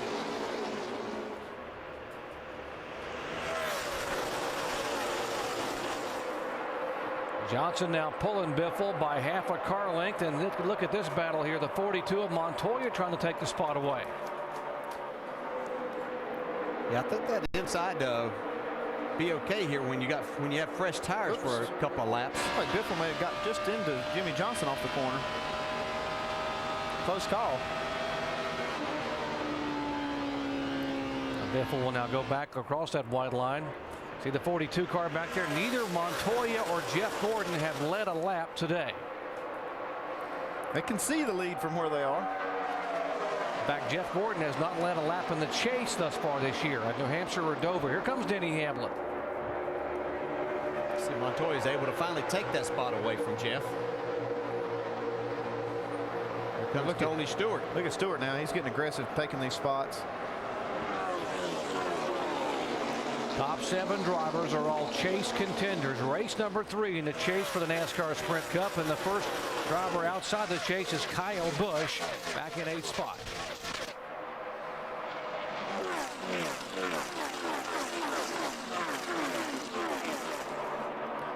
Now Jimmy Johnson starting to open it up a little bit there on the 2nd place car of Biffle. When we came in today, Jimmy Johnson was trailing Mark Martin by 10 points in the chase standings. You see up top as the points go across right now, it is Jimmy Johnson in the lead by 29 points over Martin, with Montoya 80 points back in 3rd. And Jimmy's closing in on leading the most laps here for the day so far. Earnhardt still has that, but Jimmy's getting ready to lead his 40th as we come to halfway. Wow, Biffle all the way up across the racetrack. A good race back here.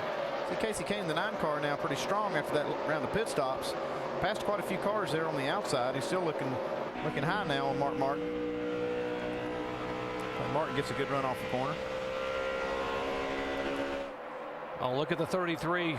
Boyer in the middle, right alongside Logano. Well, Clint Boyer had gotten lapped in that last set of runs. His car had gotten really bad. They'd been on the pit road working on the splitter of the car. Yeah, they replaced a strut on the splitter, a bracket or something there that was holding it. I think that could have been hitting the racetrack, causing Clint some problems in those earlier runs. Yeah, Boyer shown back in 28th spot, a lap down. There's 6 cars a lap down. And the 17 car on pit road, unscheduled stop. Shannon. Matt Kenseth came over the radio a couple laps ago and said he thought he had an engine problem. He said he thought he was blowing up, so of course they're going to go under the hood and check that out. But what a hit for Matt Kenseth and this team, coming off that great run last weekend at Dover. They were having a great run here today. Right now their hope's just going down the drain. It has been that kind of year for Matt Kenseth. They missed the chase for the first time in his career. Missed it by 38 points. You guys might get starting to skip real bad. I'm sure it's already got a valve stuck in there somewhere, but you can take a look at it. I just figured I'd stop before it was through the piston. Let's go down to our Craftsman Tech Garage and Tim Brewer.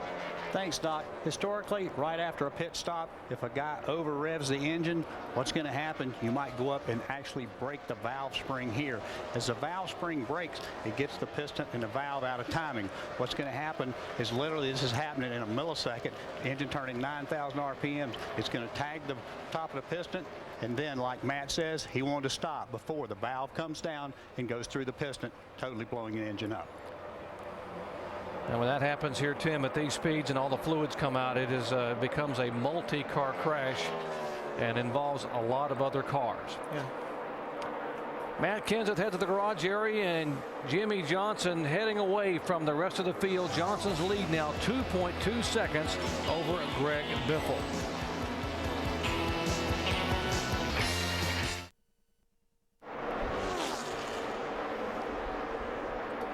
Back at Kansas Speedway, Jimmy Johnson, who won this race a year ago, the 3-time defending champion, is our leader.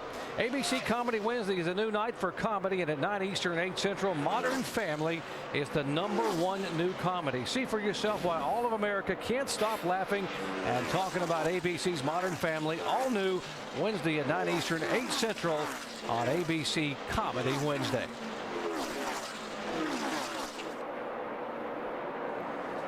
'42 car Juan Pablo Montoya has taken the second spot away from Greg Biffle.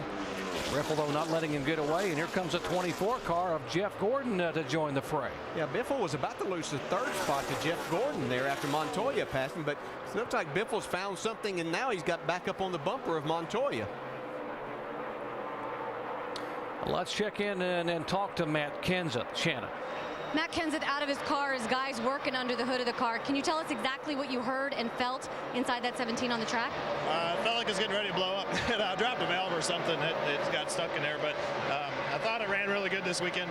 The motor ran really good. Them guys did good. It's actually the best running engine I've had by far for probably a year and a half. So unfortunately, I don't think it's going to make it to the end. Might be able to get it disconnected right around, but had a really good DeWalt fusion today. I thought we were going to be able to run with the leaders in the long run, and for some reason we short pitted there, and that was a mistake and lost all our track position with that yellow, but I thought we had a pretty good car. It was a good run for Matt Kenseth, and you see Jack Roush down here checking it out. Guys, this is only the second, will be, if he doesn't get back out, only the second DNF for Matt Kenseth. So, of course, Jack Roush concerned about his engines. And it comes on the heels, Shannon, of that impressive 3rd place finish. Only his 3rd top 5 this year since he won back on February 22nd. It's like Matt said, though, they had a good solid run going here today. They were well up in the top 10, and it looked like he had a really solid car for all the race. And you see Greg Biffle now, after he lost that 2nd spot, he's been out there searching around for a better place to race on the racetrack. Now, whoa, that might not be it. He's up a little bit too high, but he did move up the racetrack after he got past. It actually had moved back up on Montoya, who was running the bottom, and as he caught Montoya, Montoya moved to the top of the racetrack and kind of took away that groove. Dave? And as Montoya leads that train, he's talked all along in the chase about being relaxed. Talking to Brian Patty, his crew chief this morning, Brian agreed with me. He said, hey, what's the worst that can happen to us? We'll finish 12. That's a pretty good year based on what we're doing and how many people we're doing it with. He said we plan to finish better than that, but right now we're just having fun. Elliott Sadler in trouble, guys. Yeah, Elliott Sadler not having any fun. His car. Good save. Sideways, nice save by Elliott Sadler up there in the turn. The car could have come all the way around in front of other traffic that went above him and below him.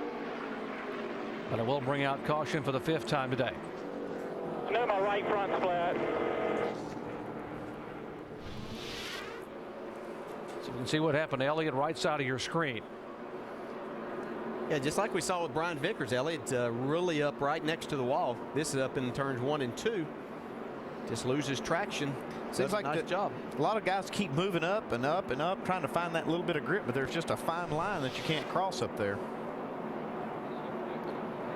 Now on this caution flag, this is going to be a big break for the 99 car. There's Carl Edwards, who finished second last year. He gets the lucky dog free pass, the first car a lap down, so he'll be able to go by the pace car and get back on the lead lap.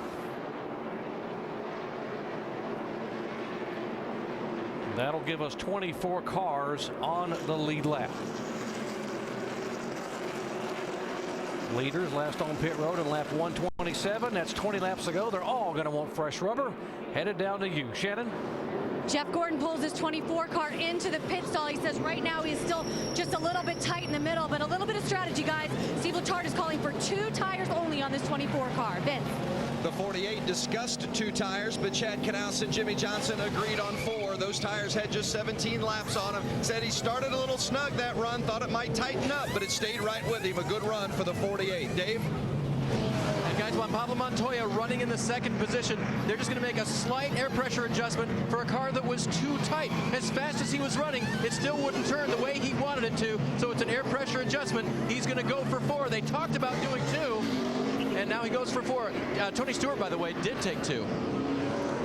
Saw some different pit strategy there, Andy. 2 tires for these guys here. We saw 4 tires for Montoya and Jimmy Johnson and Tony Stewart. Yeah, this is a great opportunity to do that because they only had 20 laps or so on those left side tires. And we saw how well that worked for Greg Biffle earlier in the race.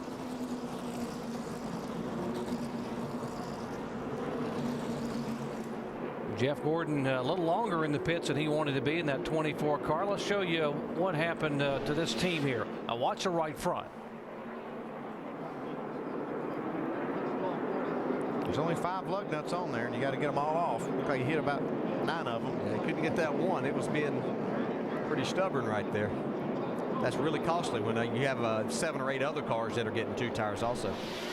Under caution for the 5th time today, coming out on lap 147, the spin by the 19 car. You're watching ESPN for the NASCAR Sprint Cup. They've cycled through pit stops, and Greg Biffle is our leader, Tony Stewart second. And we told you about the Jeff Gordon pit stop, and there's the reason for the loss. Yeah, you can see 2 seconds or more there they lost on that right side stop. And when you just change 2 tires and you lose 2 seconds, it costs you dearly. Greg Biffle is going to be the leader with that 6.1 2-tire stop. Now you see Jeff Gordon coming in. You see our clock starts right when the car stops and the right side goes up. And now when the jack man drops the jack, you're going to see the clock stop.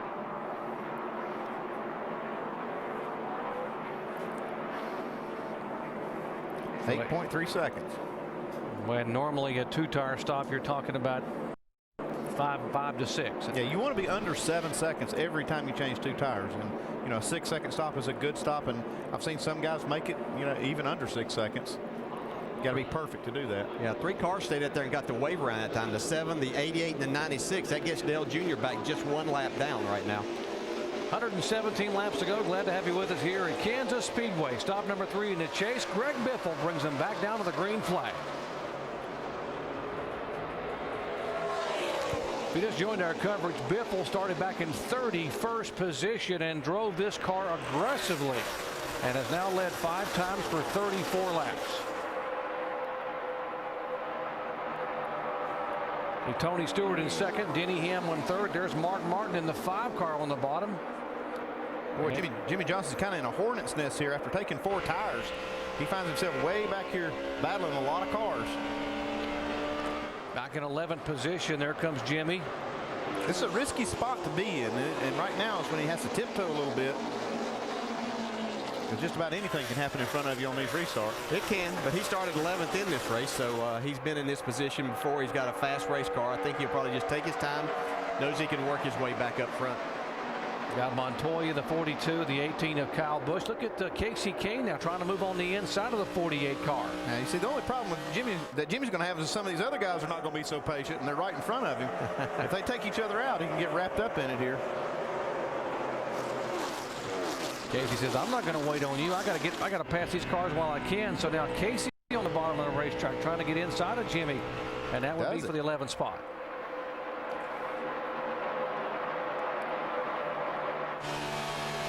Casey Kane running the old R5 Dodge engine, the new Dodge engine. They had the issue with the broken crank at New Hampshire, so they decided to run the older engine here and maybe for the rest of the year, and performing very well. Here's Jeff Gordon going by the 5 car. That's for 4th position. Just look, Greg Biffle ran the fastest lap of his race so far, the last lap, 31.76 on those 2 right side tires. I know they're eventually going to have to put lefts on that thing, but I think I'd go for 2 as much as possible with Greg Biffle. His car likes 2 tires. Very good run by the 07 car of Casey Mears. Casey has a history of running very well at this racetrack. He has 2 top 5s and 3 top 10 finishes. In fact, Casey led 29 laps in this race a year ago and finished 2nd to Tony Stewart here back in 2006. See the progression for Casey. I talked to him in the garage area yesterday afternoon, and they were pretty excited about the prospects of this 07 getting a sponsor for next year. Their current sponsor going away, and thought that this team was really starting to work hard. None of the Richard Childress cars made it in the chase this year, but they think they have come a long way in the past month. See the 2 car, Kurt Busch now easing in there. See Jimmy Johnson, Marcus Ambrose. That's 11th, 12th, and 13th. Ambrose not giving it up easy either. Now, he's run pretty solid all day long, so just looks like that this might not be working exactly to his liking with the 2 tires on his car this time, but been pretty solid all day. See Tony Stewart now making some headway to the front. He's caught Greg Biffle. Yeah, we've seen Tony's car be pretty strong all day, and he's going to start flexing a little bit of muscle. Show us maybe exactly what he does have. Looks like Greg Biffle tries to run the bottom after these restarts, and his car just doesn't like that bottom lane of the racetrack as much as it does later in the run when he can run the top. See, Casey Mears now trying to make another move. Left side of your screen, Mears trying to take the 7th spot away. And right side, you see Biffle trying to hold off Tony Stewart, who has led 3 laps already today. And Casey Mears is able to make that pass. Here comes Montoya to David Rudiman now.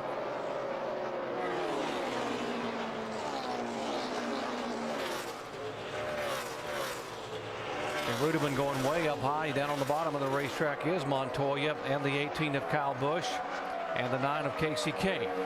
I think something we saw in that restart, Andy, is just what you've been pointing out as we watch Tony try to take the lead from Greg Biffle here, but just showing Montoya once again being the aggressive one on these restarts, and it's got him quite a bit further up in the pack than Jimmy Johnson at this point in time. Yeah, he's put 3 cars between himself and Jimmy Johnson. Tony Stewart down on the bottom of the racetrack trying to hold down there, and here comes Biffle back again and powers him up in the outside groove and retakes that position. We saw Jimmy Johnson try to make this pass for the lead on Greg Biffle for quite a while and wasn't able to do it. Tony looks like he's trying his hand. You can see him slide up out of the corner. Just can't get that run that you need. You can see Clint Boyer. He's the first car 1 lap down. Racing right there with Brad Keselowski. Brad Keselowski trying to get back in the mix a little bit there. He's in 15th position. On the right side there, Tony Stewart has not had a top 5 finish since his win at Watkins Glen 7 races ago. He went 5 races without even a top 10 finish and finally got back in the top 10 last week with that 9th place finish at Dover, Delaware. See him once again just have to slide right in behind Greg Biffle as Biffle gets the better run off the corner. Seems like Biffle gets going after he gets forced up there when they're racing for the lead, and then his car just gets going pretty good. Well, he really got high down in 1 and 2 there. Tony's able to get up beside him again down the back straightaway. See, Tony's going to try to put a slide job on him. I think he's sliding, but I don't know if it's going to work. He's sliding. All the way up, and Biffle comes back around by. Whoa, that's good stuff right there. These guys look in their mirror, they'll find that Denny Hamlin's starting to close in on them also. Well, Greg Biffle driving like a man possessed. We told you he had not won a race in over a year now. His last win coming last fall at Dover, Delaware. Biffle now our leader here as we will have just over 100 laps to go. Back after this message and a word from our ABC stations. more of a gap on Stewart in the last couple of minutes. Here is a race for the 5th and 6th positions. Juan Pablo Montoya trying to hold off Mark Martin for that spot. Remember, Mark started on the pole. He has been shuffled back into the pack just a little bit. Greg Biffle came into this race 9th in the championship standings, 138 points off Mark Martin's lead after just 2 races. He knows he's got to start making something happen now. You know, you've got to perform right now. You've got to finish in the top 10 at least every single race to have an opportunity 4 or 5 races from now to not be out of it. So it's all or nothing right now. Amazing thing about Greg Biffle today, he started back in 31st position. His team using a 2-tire stop to get him some track position back on lap number 71, and he hasn't been far from the lead ever since that point. Let's get you up to speed on how the 12 drivers in the chase for the Sprint Cup are faring in Kansas today. With 97 laps to go, we go to Biffle's pit and Vince.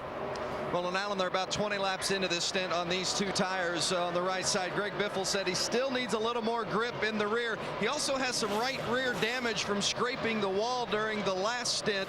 Said the car has been a bit too loose. That's been his only complaint, but boy, it has really worked well on 2 tires, and he's run well here in the past. Won it in 2007, 3rd last year, and strong here today. Dave? And Vince, remember, Tony Stewart had the same amount of new tires from that pit stop, just 2. Hasn't been able to pass him yet, but sure gave it a good go. Darren Grubb, the crew chief, told me this morning, I wonder what's going to happen when the sun comes out and track gets slicker. Well, their car has gotten better, and they've adjusted well to it. Jamie? And Denny Hamlin running 3rd right now. Mike Ford, his crew chief, told me last week was just one of those horrible weekends where you just take those notes, throw them out the window. They went 2 laps down on their own. They said they are here to rebound this weekend. It's been a great car. He's moving his way up. They've made up positions in the pits. Last 2 pit stops, they took right sides only, Vince. Jeff Gordon in the 24 team. Right now, he is on 2 tires. This car has been a handful all day. It's been tight with no grip. It is starting to get a little bit better after making some major changes across the board. Steve Letarte told me this morning that this team does have what it takes to win a championship. They just haven't executed how they have to do it in order to win it. Dave? Juan Pablo Montoya's worst lap of the weekend, qualifying according to the crew chief, just one that got away. Ever since then, he's run near, and before that, he's run near the top of the charts, running very well today. Just a little bit tight all day long, and they've been adjusting to try to get that out of the race car as he continues that high line. Behind him, Mark Martin took just 2 tires on that last stop, and he has fallen from the 3rd restart position backwards. It's been a tough weekend for these guys. Alan Gustafson told me this morning they never got the balance and the comfort just right for Mark. The speed was pretty close to where the front runners were running, but without that balance and that comfort, they've been chasing it just a little bit. Vince? In the 7th spot is Casey Kane, and Kane is having a good run. You know, he was 5th after the restart at the beginning of the chase, but then he had that crankshift failure at Loudon 2 weeks ago, damaged his chances out of the gate. But when this team has been running, it has been running well. And right now, it's another good, strong run for Casey Kane. He complained earlier in the race that he wasn't very good at the beginning of the restarts, but the car is singing along now in 7th. The 48 car of Jimmy Johnson, well, his crew chief Chad Knaus doesn't make many mistakes, but Knaus came on the radio just a few moments ago and apologized. He said, Jimmy, I'm sorry. I made a bad call on that last pit stop. We should have taken 2 tires. He's added some front brake to help the loose off, but that's what the 48's dealing with right now. Jamie? And Kurt Busch has jumped up to the 10th position. Pat Trice and his crew chief told me they showed up this weekend so far off. This car was horrible. They qualified 39th. He said after testing at Rockingham last week, they actually learned something that they put on this car yesterday, ran it in practice, and the car was much better. Now, the day has been kind of up and down. He's been extremely loose in that last pit stop, 4 tires, but it was extremely slow. He's trying to make it up on the track, Dave. And Carl Edwards running back in the 16th position now. That is a pickup, of course, from where he was earlier. Been back in the 20s after a speeding penalty and a car that just hasn't been working well for him. Mostly loose all day long. Just checked with the crew, and he says it's better than last time, but it's still just a little bit loose. Ryan Newman running 27th on the racetrack right now. Tony Gibson, his crew chief, told me today that this team's motto is don't stop fighting, and they haven't all day. Despite starting 30th, battling no grip and a pit road speeding penalty, they are still hanging in there, and they are fighting for every position position on the racetrack. Now, Brian Vickers currently 35th. Right now, he is saying he may have an engine problem. This has been a very bad day for this 83 car. They started 12th. Handling was terrible on the car, so they came down early and made some chassis adjustments. They restarted 30 and 29th and have not been able to rebound. Right now, though, guys, he is saying that the engine is missing, so it may be getting a little bit worse for the 83. Alan? As Vickers goes another lap down to the leader, Greg Biffle, who goes by, and Vickers again trapped well back. He's also had a spin out today too. Been a tough day for Brian. So as you look at the championship standings, cross the ticker on the top of the screen, lets you know that 6 of the 12 in the chase for the Sprint Cup have led at least one lap today, collecting those bonus points toward the championship. And as they run on the track, it's Mark Martin up by 14 points over Jimmy Johnson. Johnson now running in 8th spot, Martin 7th on the track. They're all chasing Greg Biffle, who leads with. And now Sprint brings you an inside look at the chase for the NASCAR Sprint Cup on the Now Network. Our current top 3 in the points. Mark Martin is our points leader, and then 14 back is the 48 of Jimmy Johnson, and then 56 back is the 42 of one Pablo Montoya. Our biggest mover, how about the Biff? From 31st starting spot all the way to the lead here in that 16 car, brand new car they built specifically with this racetrack in mind. The 83 car, they are under the hood. You heard them talking a moment ago and are up to speed. They were talking about the car missing, and now they have brought it down pit road and are talking. Put 4 tires on it. For more NASCAR stats, in-car audio, and live race radio, check out NASCAR Sprint Cup Mobile at sprint.com/speed. Doesn't sound right. Greg Biffle, our leader, and folks, he won this race here 2 years ago, and he did it by very on fumes. Did it on fuel mileage, having a coast across. Now, we were sitting there doing some calculations, and crew chief Andy Petrie, if we stay green and they make one more stop, how close will it be? Hang on one second. We'll watch the 88 car coming in there. Yeah, Earnhardt Jr. Yeah, this 88 car stayed out taking that wave around after being 2 laps down, and now he's having to make a green flag stop because he's low on fuel. They'll get some Sunoco fuel in there and get him back out. So as you watch his stop being completed, let's talk about fuel mileage here with our leader, Greg Biffle. 2 of the last 3 races here have been decided by fuel mileage. And if we make a green flag stop here, how close will it be? Well, it'll be fairly close. If you can get 4.7 miles per gallon, you can make it on one more stop. That's doable, very doable. They'll have to go to lap 209, or they're very close to lap 209 on this run to be able to make it the rest of the way. So we'll be watching who can do that. If we see cars peeling off before that, we'll know that they may have to make another stop. Doable, you mean with probably 1 lap to spare if we don't have a green-white checker? Yeah, we're hearing that some cars may pit as early as 2:05, and that'd be their last stop. That means they're going to have to get a little better than that 4.7. They'll probably have to get about 4.8 or 9 to make that. Tony Stewart, the other driver who won here on fuel mileage back in 2006. Back then they had a bigger fuel tank, had a 22-gallon tank, and he ran 71 laps. Can't do that anymore with the current tank that's just under 19 gallons. And all that can go out the window if we have another caution. But that's where we stand right now. 80 laps to go. We've had 5 caution flags, 21 lead changes among 12 different drivers, and right now our biggest mover, the Biff, Greg Biffle, from 31st to the lead, has led the most laps. Biffle has led 5 times for 71 laps today at Kansas.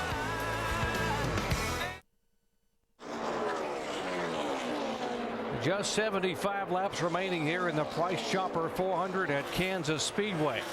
And the top 9 cars are all chase contenders. Greg Biffle is our leader. Tony Stewart second. Denny Hamlin, Jeff Gordon, and Juan Pablo Montoya. Now, we mentioned that 2 of the last 3 races here have been won on fuel mileage. And let's bring our experts in, Rusty and Brad and Alan downstairs. What about the fact you guys have been watching and doing some calculating too? How close do you think it will be here on this final stop? Well, guys, I've been watching lap after, pit stop after pit stop. It's been 55 laps, about the max for most of these guys. If they're going to try to get to the fuel window to make it in one more stop, to me, Andy and guys and Brad and everybody in the table here, we're going to have to go into fuel conserve mode. You're going to have to stretch this thing, roll out the throttle a little bit, save some gas to get them to that point. But right now, I haven't seen anybody do that. It's been 55 max at the moment. Yeah, you're right. And we thought that we would see some cars go to 60 laps, but that's not happening. The 47 car, for instance, can only go 54 laps. So you're right at that 54, 54 and a half, 55 laps. You're going to have to be very, very conservative to make it. Well, we haven't seen anybody demonstrate the ability to go a 60 or 62 laps, but nobody has had to yet. So this will actually make them play their hand right here. If they can go to lap 208, 207, or 208, then we'll know. Exactly right, Andy. That's what they're going to have to do. They haven't had to do it. Now they have to do it. So it's going to be interesting to see what happens if they start slowing up their lap times, feathering in and out of the throttle, as Dale Jarrett knows well how to do. And we are hearing, Rusty, that the 2, the 48, and the 42 are now saying lap 205 is when they will have to be on pit road. That's going to make it interesting then. Wow. Going to be another caution. Now you have the 5 car in that group as well. Everything out of the way. Numbers say going to be another caution. 5 out of 8 times there's a caution in the last 20 laps that here. Changes everything. Yeah. So the fuel mileage continues to be a question mark here at Kansas Speedway, and it has the last 2 of the last 3 years. It's dictated the driver going to victory lane. Yeah, Alan's right. You know, there probably is going to be another caution, but the crew chiefs on the pit boxes are figuring it this way. I mean, they have to figure every angle. If the caution doesn't come out, then what? You know, they have to plan for that. So that's what they're doing down there. And if the caution comes out, then they start changing their plan. Yeah, and if this all transpires, we're going to have to make these green flag stops. The drivers are going to be knowing right from the beginning that they're going to have to save some fuel if they're going to have any chance of that happening. And in Jimmy Johnson's case here, he got 4 tires last time. It's really not going to be an option. They've run too many laps now. He's going to have to get 4 tires again, so they've really put themselves in a box, and it hurt their chances, unless a caution does come out, of trying to win this race. Remember what happened in Michigan. Jimmy Johnson and others, Mark Martin, they gambled and they lost, and it really cost them some valuable positions on the racetrack here. Crew chiefs making decisions down there. Greg Biffle's guys trying to think about it, as are Tony Stewart's guys. In fact, Biffle and Stewart are the 2 guys that have won races here on fuel mileage. Back after this message and a word from our ABC stations. Back in Kansas, the 3rd race in the chase. We're winding down to the final laps. The 16 of Greg Biffle came in as your leader, getting a quarter round of wedge in and 4 tires. The 48 of Jimmy Johnson, he's been at the front today too, but a tire call of 4 tires instead of 2 put him to the back of the pack, put him mid-range, about 11th and 12th place. Now he's getting 4 tires again. Jimmy Johnson, will this be enough fuel and tire to get him to the end? Shannon, you've got the 24. Jeff Gordon says the car is still tight in the middle and loose off. You see these guys going to work on the car. They're going to make an air pressure adjustment on this 24 car, try to get Jeff Gordon hooked up and try to get him to the front of this race, guys. And this is going to make it very close. I don't know how they can make it from here without some help with some caution flags. Vince, 00 pit. David Rudiman been battling a loose race car all day long. They're going to put half a round of wedge out of the left rear, 4 tires and fuel. The car has been good. He's been running up around the top 10, but it's just been so loose. He doesn't feel like he's been able to make any significant moves. All things considered, a pretty good day for David Rudiman and this crew.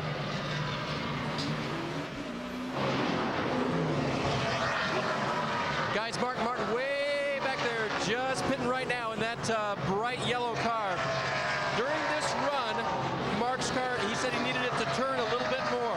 4 tires should free it up, he says, so they'll definitely take 4 unless they change their mind right in the middle. Trying to get Mark just a little bit better turning for this final run. It will be 4 tires and full of fuel for Mark on this. 99 of Carl Edwards is in as well. Carl had been running back in the teens after falling back.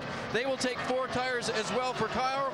Wedge and air pressure adjustment for that car. It's still a little free, but it is better. Vince.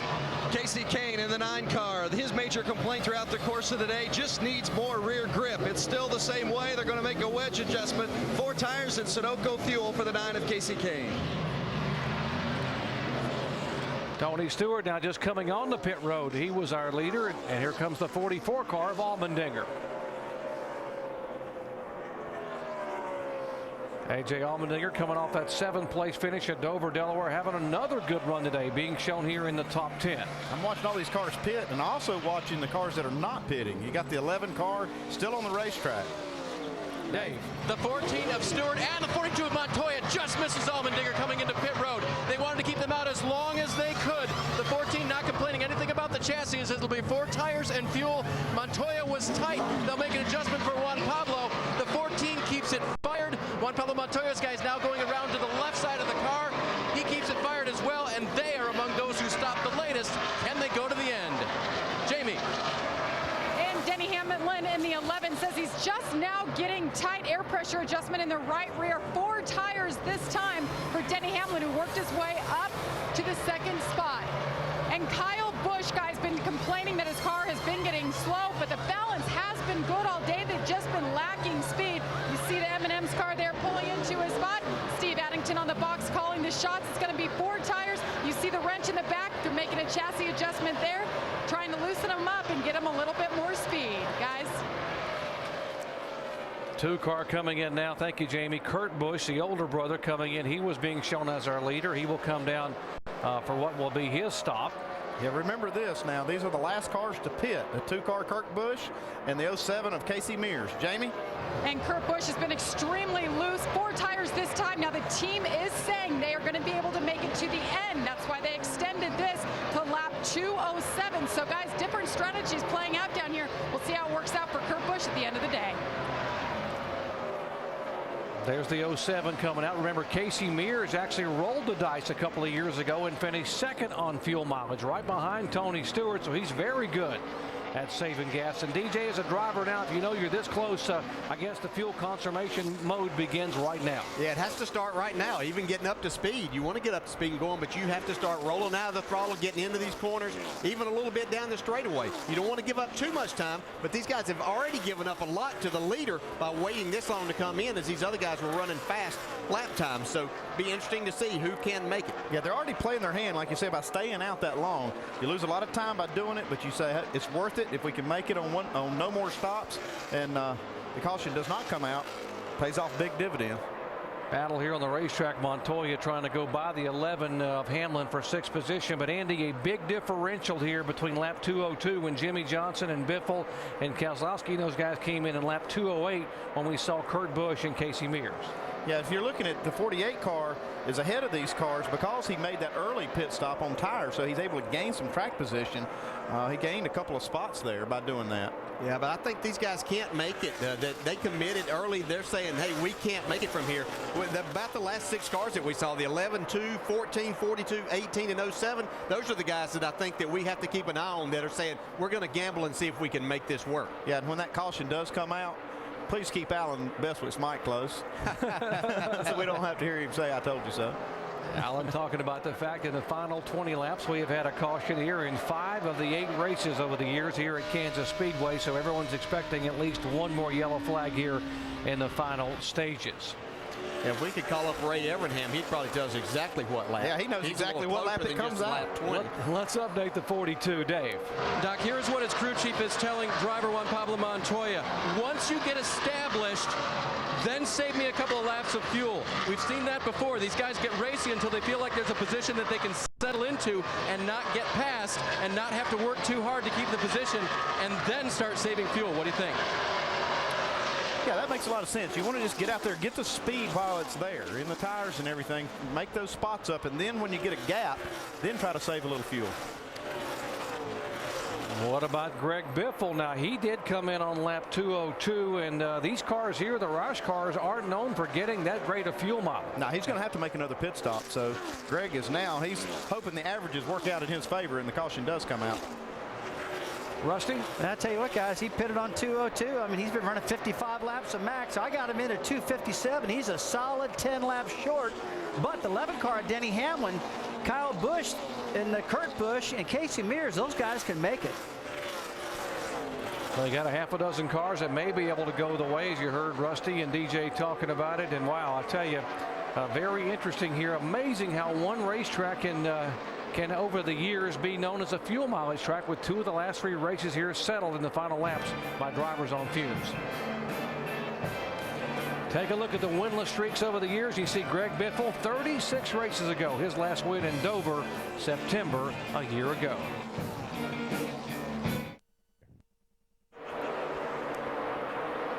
At Kansas. Less than 50 laps to go. Greg Biffle is our leader, and folks, we have a brand new record here for lead changes.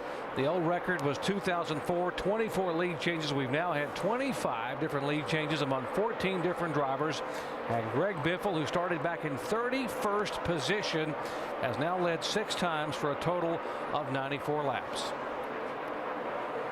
But the big question now is fuel mileage. These guys that pitted on lap 202 to 207, 208, the guys that came in earlier like Jimmy Johnson and Greg Biffle probably can't make it. And the guys like Tony Stewart and the 9 car of Casey Kane, Denny Hamlin, Kurt Busch, Casey Mears, Kyle Busch, they may be able to go the distance. Yeah, here in the next 15 or 20 laps, though, we're going to hear a lot of spotters from those guys up front that can't make it, talking about a lot of debris that their drivers are complaining about. They're out on the racetrack. Amazing, every little piece of something that you see, you're pretty sure that that's something that could create a problem out there. And here's the problem, you know, if you gamble right now, you don't just lose the race, you lose a chance at possibly a championship. This chase is so tight. We told you just 10 points separating the top 2, just 189 points separating all 12 drivers coming in here to Kansas. Yeah, but there's guys like Denny Hamlin and Tony Stewart and Kurt Busch there that if they're going to make that gamble, this is a big time because they know that Jimmy Johnson and probably Mark Martin can't make this. And those are the guys that had the bullseye on them because they were so far out in front of everybody else. Not so far, but they certainly had separated themselves a little bit. So this is an opportunity to really kind of steal a lot of points, if you will. And that's what we're talking about, a gamble really paying off. If you're just trying to get a solid finish, you wouldn't try to stretch that and maybe try to get that win. But with them not being able to make it, it's worth a shot to try to gain some point. Now, I've watched Jimmy Johnson here and running Montoya pretty hard. Just wonder if he's trying to make him use up some more fuel than what he was really wanting to at that particular time. Let's check in where Shannon is caught up with Brian Vickers. Well, guys, he was the Cinderella story of the chase. I know this chase has not started the way that you guys have wanted it to. Now you're back in the garage with an engine. Can you guys rebound in the next 8 races? Anything's possible. I mean, obviously, we're off to a slow start. The Hendrick cars are really, starting to walk away with the chase. But, they've done a good job. I just want to get out of Kansas, to be honest. It's been a long weekend for me. But, I thought we had a good car today, and we started out a little tight. And it got worse and worse and worse. We never could get a handle on it. And then I was up on top of the track trying to chase grip, trying to find some grip, and I got in the marbles and lost. And that was completely my fault, and I feel bad about it. Hate it for the guys. But we just weren't as good as a whole as we needed to be today. We just absolutely weren't. And, the engine was the only thing that just put us out of our misery. But, it's not what we wanted, obviously. We were really looking to get to a mile and a half and have a good run. But what do you do? All right, we regroup and we go to Fontana. Guys? Well, thinking 3 wide a moment ago. Jimmy Johnson in between Montoya and Gordon, and they're still in there. 4 wide. Here goes Montoya on the bottom of the racetrack. That's Elliott Sadler up high. And Mark Martin said, I'm going to play. Yeah, it doesn't look like the 42's trying to save any fuel right there. Wow, that's great racing. That's 5th, 6th, 7th, and 8th right on your screen there. Martin now pulling right to the rear deck of the 48 of Johnson. See, again, after they get a few laps on the tires, how difficult it is to make that pass down on the inside. There's the points differential there. It was 10 points when the day began. It's 6 points now with Johnson back in 2nd and Montoya 57 back in 3rd. Final laps here at Kansas Speedway. 42 laps to go. A lot of people thinking about, do I have enough fuel to make it? And can I afford to gamble to get there to the checkered flag? Boy, what a race these guys have going. Now, they're not able to save fuel while they're racing this hard. And Jeff Gordon, he's not giving any quarter to these guys because he wants to try to keep them behind him. I think we've seen these 3 Hendrick cars that we're looking at in here. They've pretty much said we can't make it to the end when they made their pit stop. But Montoya is the one in this group that we wondered if he was going to be able to as long as they stayed out. He's racing awful hard to be saving fuel. Yeah, he's kind of forced into racing hard here. He either has to try to get by these cars and get a gap where he can save some fuel or let them go. It's kind of a hard decision, really. Tough balance because, you sit there racing. You don't want to give up these spots in case the caution does come out because then you're behind these guys. But if you're trying to save fuel on the other side of it, then you've got to be careful or you'll run yourself out before the end of the race.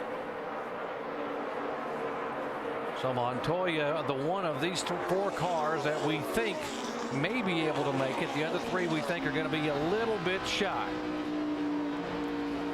Now, Greg Biffle has clinched the bonus points for leading the most laps. And folks, the leader of the most laps has won here 3 times. 40 laps to go here at Kansas. Series on ABC, brought to you by Chevy, Bank of America, the official bank of NASCAR, and Budweiser. Reach for the perfect combination of flavor and refreshment. Budweiser, the great American lager. September 21st, 2008. That's the last time Greg Biffle went to victory lane at Dover, Delaware over a year ago. He has now led the most laps here at Kansas Speedway and is trying to hold on, but the big question is fuel mileage, and he may not be able to make it. Now, who will make our Gillette in the clutch move? We do have 4 chase drivers that may be able to make it on fuel. Tony Stewart is one of them. Remember, he came in and pitted, and would have to be very, very close for Stewart to make it. He has won here on fuel mileage back in 2006. Also among the chasers, the 11 car may roll the dice. Denny Hamlin. Remember, he lost those 3 positions in the chase last week at Dover after finishing back in 22nd position. Boy, could he gain ground in a hurry if he gets good fuel mileage and can pull off the win here. And what about Juan Pablo Montoya? Back-to-back top 5 finishes in the chase, but he has never won on an oval track.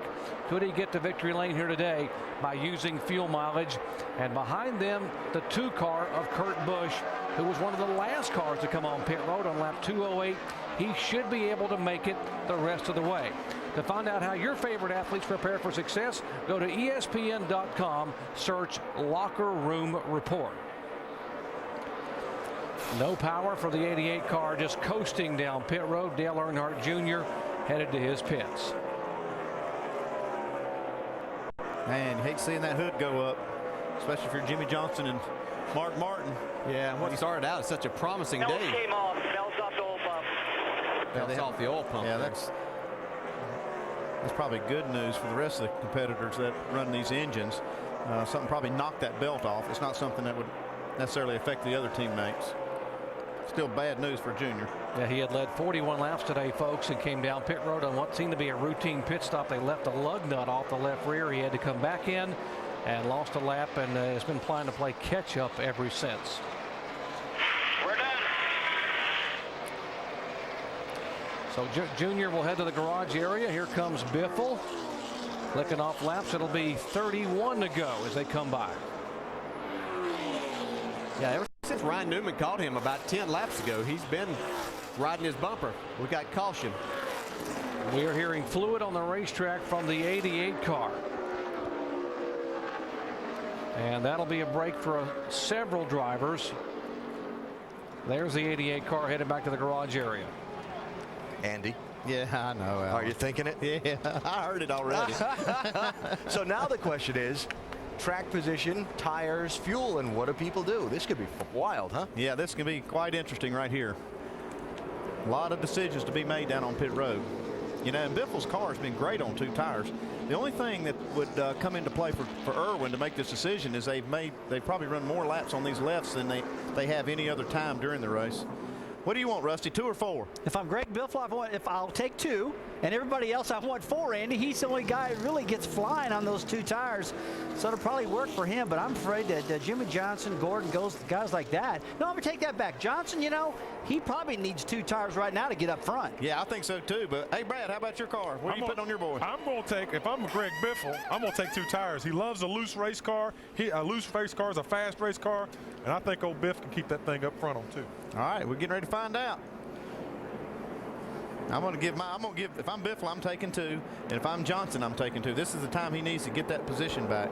DJ, what do you want as a driver? It all depends on my car. I'd love to have 4 tires in this situation, but I think that we've seen 2 tires work. We're going to see most of those guys up front take 2 tires here.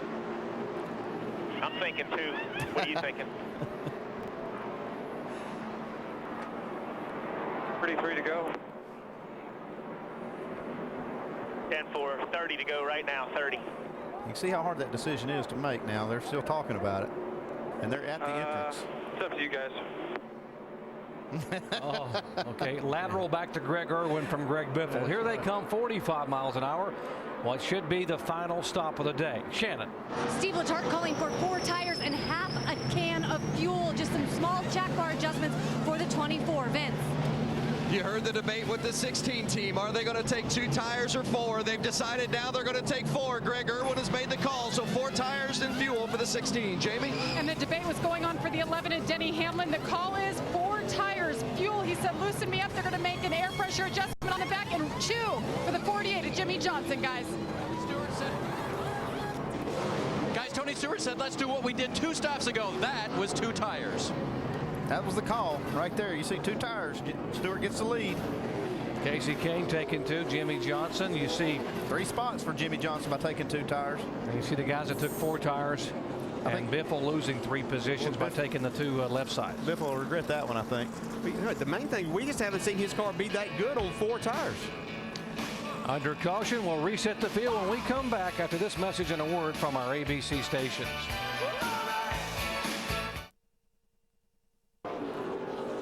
.27 laps to go here at Kansas Speedway. Tony Stewart is our leader. We're under caution for the 6th time today.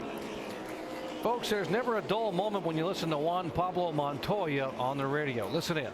Not fine at all. I can't even make it work. That's freaking incredible. Relax, focus. 34-0, 80 in front.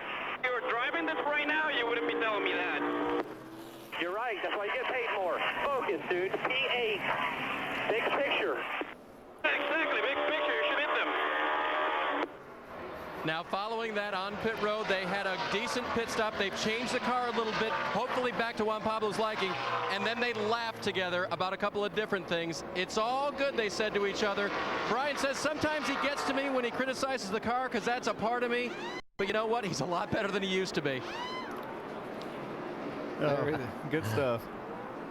There's definitely a mutual respect there, Brian Patty and Juan Pablo Montoya, and whatever they have, it is working because these guys have had top 5 at their top 5 here in both races in the chase thus far in 2009.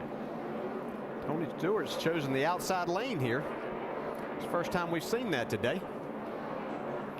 And we're going to see how Greg Irwin's decision shakes out here. Biffle is the first car that has 4 tires. And he right now is being shown in 4th position. It is Stewart, Kane, Johnson, and Biffle. Hamlin, Gordon, Martin, Montoya, and Kurt Busch. The top 9 cars are all chase contenders.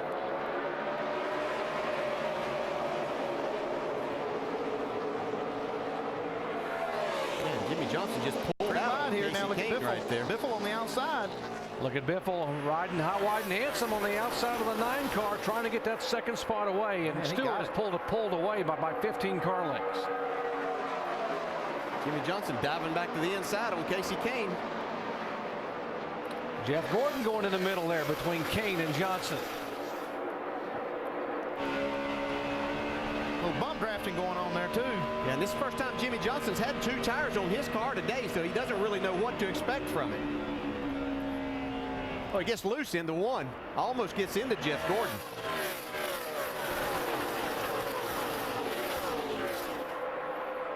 Denny Hamlin has to back out to keep him running all over the 48 car. 3 wide here. Marcus Ambrose in the middle.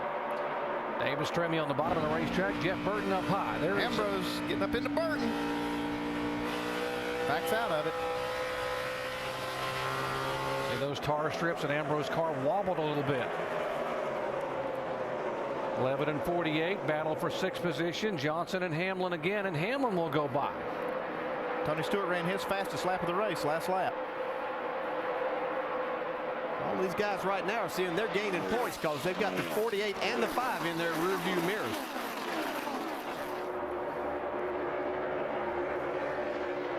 We're here in the 77 car. Hornish may have brushed the wall. Kurt Busch. It's like really loose coming off of turn 4. Trying to get up and pass on the high side right up against the concrete. Here's Montoya now trying to get down, look in between the 24 and the 9.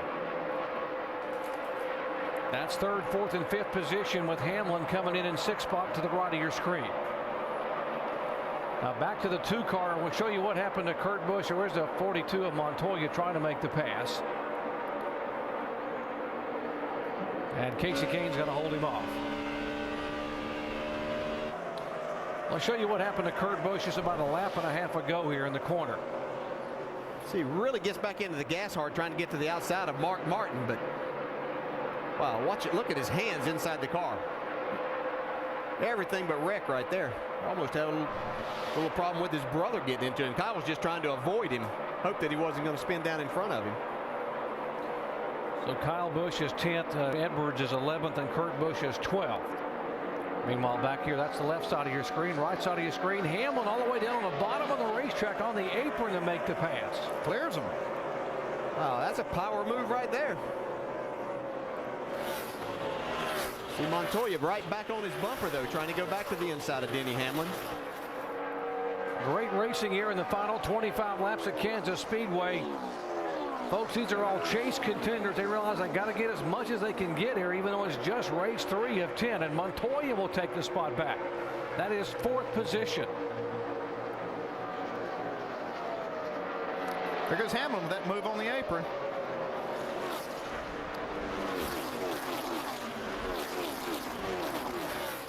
Hamlin trying to get down below, and right behind these guys, you can sneak a peek at the 2 guys who are 1-2 in the point standings. Jimmy Johnson and the 5 car of Mark Martin. You see Martin now trying to move in on Johnson for position. Yeah, and up front, Tony Stewart and Greg Biffle ran identical times, but Jeff Gordon was about 2/10 quicker that last lap, so he's gaining on him.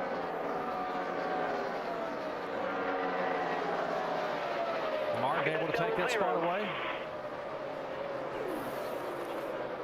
And now Jimmy Johnson has lost some positions, and you see there 6-point separation there. He's dropping back since the restart, six positions back for Johnson. Well, 2 things that 48 car likes today, and that's clean air and 4 tires. And right now he doesn't have either one. And he's also losing points back to Martin. Right now it's a 14-point differential between Martin and Johnson in the chase standings. Top of your screen will show you the chase standings as of right now. You see the differential. Martin the leader and Johnson in second with Montoya third. More on the 48 car. Vince. The balance on this race car had been really good throughout most of the day today, but about halfway through this race, Jimmy Johnson got a set of tires that didn't agree with the balance of the car, and since then it's been downhill. He reported that the car was bottoming out. He wasn't sure what was happening. It was too edgy getting started, and that's before they came in and took the 2 tires. So it's starting to go away a bit from the 48. They're going to need something big to happen if they're to make their way back up to the front.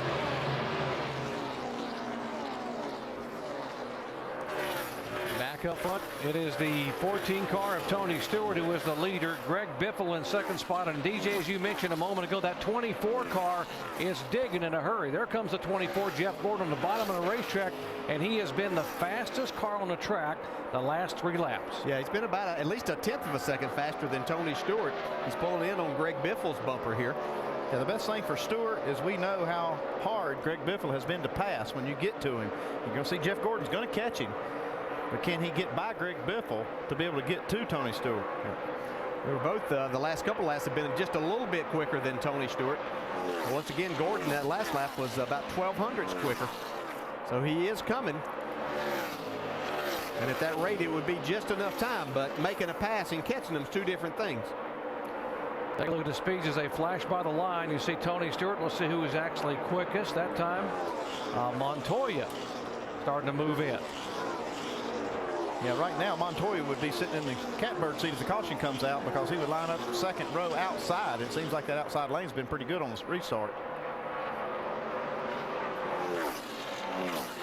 Let's update Jeff Gordon. Shannon. Yeah, remember, Jeff Gordon on 4 tires for that 24, and they only took half a tank of fuel. But guys, they have a reason to applaud right now. This car was a handful at the start of the race, and they have slowly worked on it, and slowly it has become a good car for Jeff Gordon. And right now, all he needs is time on the racetrack to reel these guys in. Yeah, I remember early in the race, he told Steve Letarte, "You'll be my hero if you can fix this thing." So he's done a good job with it today. Look at him. he's pumping him up. Yeah, he knows his driver has yet to lead a lap today, but he's got one of the fastest cars on the racetrack. In fact, Jeff Gordon has not led a lap in the chase thus far this year. Just as Andy said, though, here's going to be the problem. Can he get by Greg Biffle without losing too much time? And he pulls to the inside and slides right by Biffle. Now 13 laps to go. It sets his sights on Tony Stewart. Or did he get by Biffle? Not yet. If he can clear him off of turn 2, he's going to be in good shape. He's got him right here. He needs to just slide up. That's a great job. Got a fast race car here. We're going to have a race at the end. It's one hungry driver in that 24 too.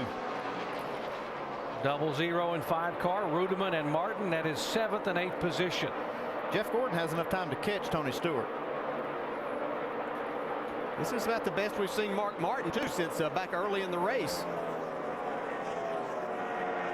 He's got David Rudeman and Casey Kane right there in front of him trying to make up a couple of spots. If he finished like this, he would still have the points lead over Jimmy Johnson.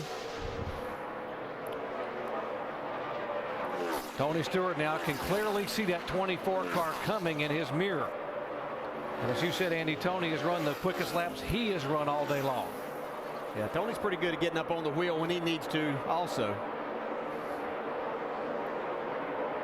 See, Gordon is the fastest of the top two. He'll have Montoya third. Yeah, he'll have to beat him by a little bit more than that, though, if he's going to catch him here in these next 11 laps. Jeff Gordon is very good on 1.5-mile racetracks. Remember, he snapped that 47 race winless streak at Texas, a 1.5-mile track early in the year.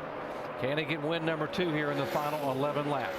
Let's talk to Dale Earnhardt Jr. Jamie. Well, Dale Jr. starts in the front row, led 41 laps, and then we see the belt falls off, you lose power. Jr., how do you describe today? Just frustrating. You know, we had a fast car, and we left the lug nut off on that one pit stop and lost a lap there, and then we pitted and caution come out, lost another lap there. So we were just 2 laps down the whole day. We had a fast enough car to finish in the top 12, I think. Right there at the end of the run there, we was as good as a leader, but they had us by quite a bit the first 30 laps of the run, but we just needed track position. We had a top 10 car maybe. These Hendrick guys are out here scratching their heads, guys. They still don't know what led to the power outage. Sat on the front row, his best qualifying effort in over a year, and led laps, and just couldn't quite pull it off. Had that problem on pit road, and now you saw the frustration in Dale Earnhardt Jr. as he walked away. Side-by-side action on the racetrack, the 5-car Martin, and a great run for David Rudeman in 7th position. Yeah, Rudeman's been really good here the entire weekend. Watched him in the practice sessions. He was strong, and trying to finish this race today really strong too. He's in that 7th spot right now, trying to hold Mark Martin off. I think Jimmy Johnson, he's trying to get out. Mark, if you can get by him and I can get down on the bottom side, I can get that position as well. Inside of 10 laps to go here at Kansas Speedway, Tony Stewart trying to get his 4th victory in 2009, but Jeff Gordon now really closing 0.7 of a second. Yeah, knocked a big chunk off that last lap, about 1/4 of a second. See Stewart having to deal with just a little lap traffic. Yeah, but John Andretti gave him the bottom side right there, and so that was a big help to Tony. Yeah, and he gave it to Gordon also, just letting the leaders race it out. Jeff Gordon is a believer in luck, and this weekend his sponsor DuPont put the 4H4 Clover, the 4-leaf clover, on this race car. They're a big supporter of the 4-H clubs for the 6 million youngsters around the country, and they told Jeff early in the week, our 4-leaf clover on the back of your car is going to push you to victory lane. Well, it's something that Rick Hendricks has been involved in for a long time when he was back in school, something my dad was involved in also, so something that means a lot to the Hendrick organization, and Jeff may run this thing the rest of the time if he's able to pass Tony Stewart. I tell you what, I like that half-tank fuel move the 24 car Jeff Gordon did. I tell you what, it makes that car not be near as loose at the start of the race. And guys, it's about 55 pounds lighter right now, too, than a fuel tank. So that's got to help that car for speed. Yeah, that's a good point, Rusty. That really makes your car feel better. And like I said, you don't have to fight it being loose for those first few laps. That Jeff's not only beating him by a couple of hundreds here these last few laps, that's not going to be quite enough. He's running out of time now. 5 laps to go. Buddy, you're going to get him. Just stick at it. That's Steve Letarte. He's cheering his driver on. Yeah, he beat him by about 1.5 that lap. There's the 2 crew chiefs, man. I'm going to tell you, this is tense. A 4-time champion chasing a 2-time champion. It doesn't get much better than that here in NASCAR. Race number 3 in the chase for the Sprint Cup, and it all comes down to individual points as we wind our way toward Homestead Miami Speedway for the season finale. This win could be critical for Jeff Gordon. We told you when the day began that Gordon and his team had this race and this date circled. He knew he was very, very good at Kansas Speedway, but now he's running out of laps. Oh, that's all smoke out of the 24 that lap. If he's rubbing the splitter, driving in the corner hard, trying to make up time. Yeah, that's what it looked like, that he's just trying to give it a little bit of extra because he knows he's running out of time. This be a huge win for Tony Stewart, too. Solidly back in this chase. He never thought he was out of it, but it certainly is going to get him within about 70 points or a little less. Yeah, with Mark Martin 7th and the 48 car. There's no pressure from the 16. If you got to search. 48 car still in 9th spot.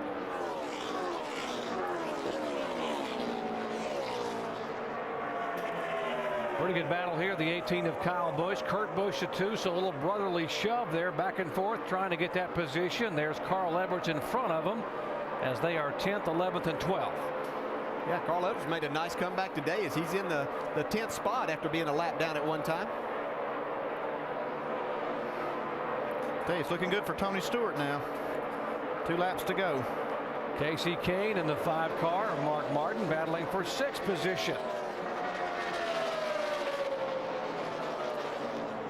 Right now, Mark Martin has an 18-point advantage over Jimmy Johnson, but it'll be white flag this time by for Tony Stewart. Tony began the chase in disappointing fashion. Although he led 52 laps at New Hampshire, they had an issue. He ended up finishing out of the top 10. Stewart finally gets a top 10 last week at Dover, Delaware, but has not had a top 5 since his win at Watkins Glen. Now Tony is 1 lap away from getting his 4th win of the year.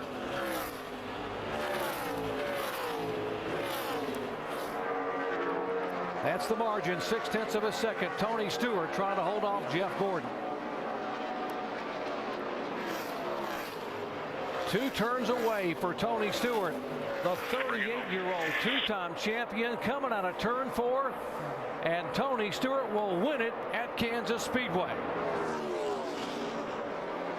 Side-by-side battle here, Kane and Martin, and it'll be Casey Kane at the stripe. And Jimmy Johnson ends up finishing behind the 00. That's in 9th spot for Johnson. Unofficially. You are the man, Smoke. Thank you so much. Tony Stewart the winner, Jeff Gordon in 2nd. Biffle will finish 3rd, Montoya 4th, Denny Hamlin 5th. 2 tires paid off. Yeah, we sure did. Yeah, we had 10 of our 12 chase drivers to finish in the top 11 positions. Shows why they're in the chase. And we just set a record for the most chasers in the top 10. 9 chasers finishing in the top 10 today. The only one not a chaser, David Rudeman, coming home in 8th spot.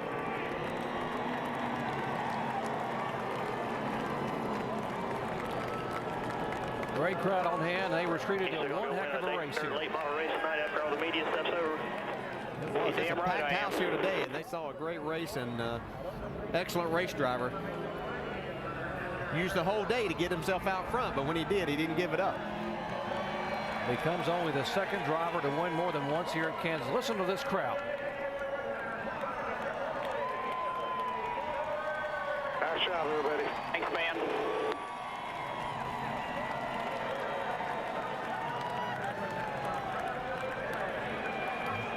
Drove by the flag.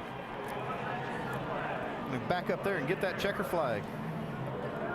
Couldn't have asked for a prettier day here. Beautiful autumn afternoon here in Kansas City, Kansas. And as you said, DJ, a great crowd of Midwestern NASCAR stock car fans on hand to enjoy this one.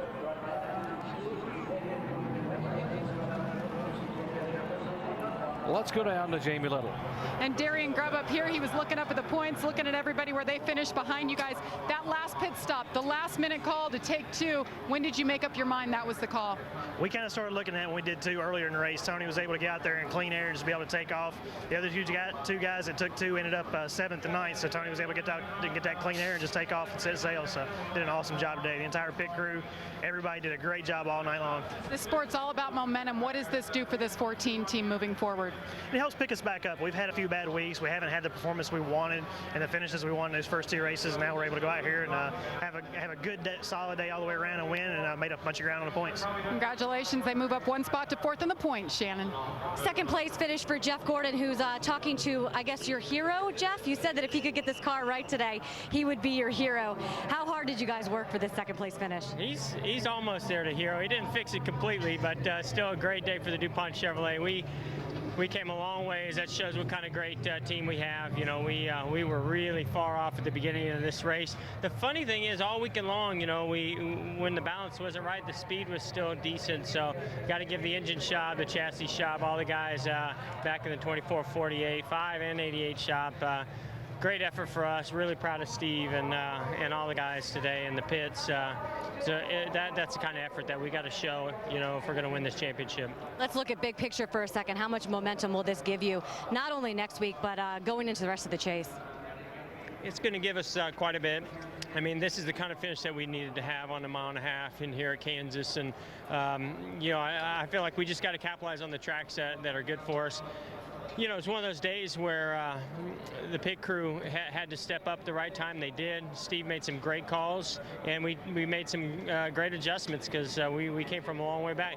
We just got to put that effort out every weekend and hope we get those kind of results, maybe even one better. What a great run for the 24 team here today, Vince.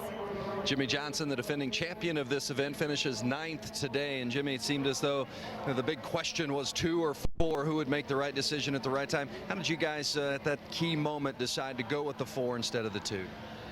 You know, we had such a good car. We felt like 4 was really the way to go. And you know, we certainly lost some track position and we're in dirty air, but I don't know, something happened. I mean, we were so fast to run before, and I'd come through traffic a couple other times, and then the car was really tough to drive and edgy and all over the place. So I'm not sure what happened. We'll have to get home and look at the car and see if something went on there. Or maybe it could have just been the track position, and so many guys took 2 and we took 4. Then there at the end, we were just trying to get some track position back, and I just didn't have the speed that I did at the start of the race and kind of lost a couple more spots. But at the end of the day, to finish 9th isn't too bad. You know, we hate to see guys that were racing in the points ahead of us, but you know, there's still 7 to go, and you know, the worst place finish we have right now is the 9th. That's not too bad. Jimmy Johnson remains 2nd in points at this point, Doc. So 5 drivers will move up in the point standings today. Tony Stewart will gain a spot. Jeff Gordon, Greg Biffle, Carl Edwards, and Casey Kane will move up. The guys moving back 2 positions, at 39 of Ryan Newman, and the 83 who had a DNF today, Brian Vickers.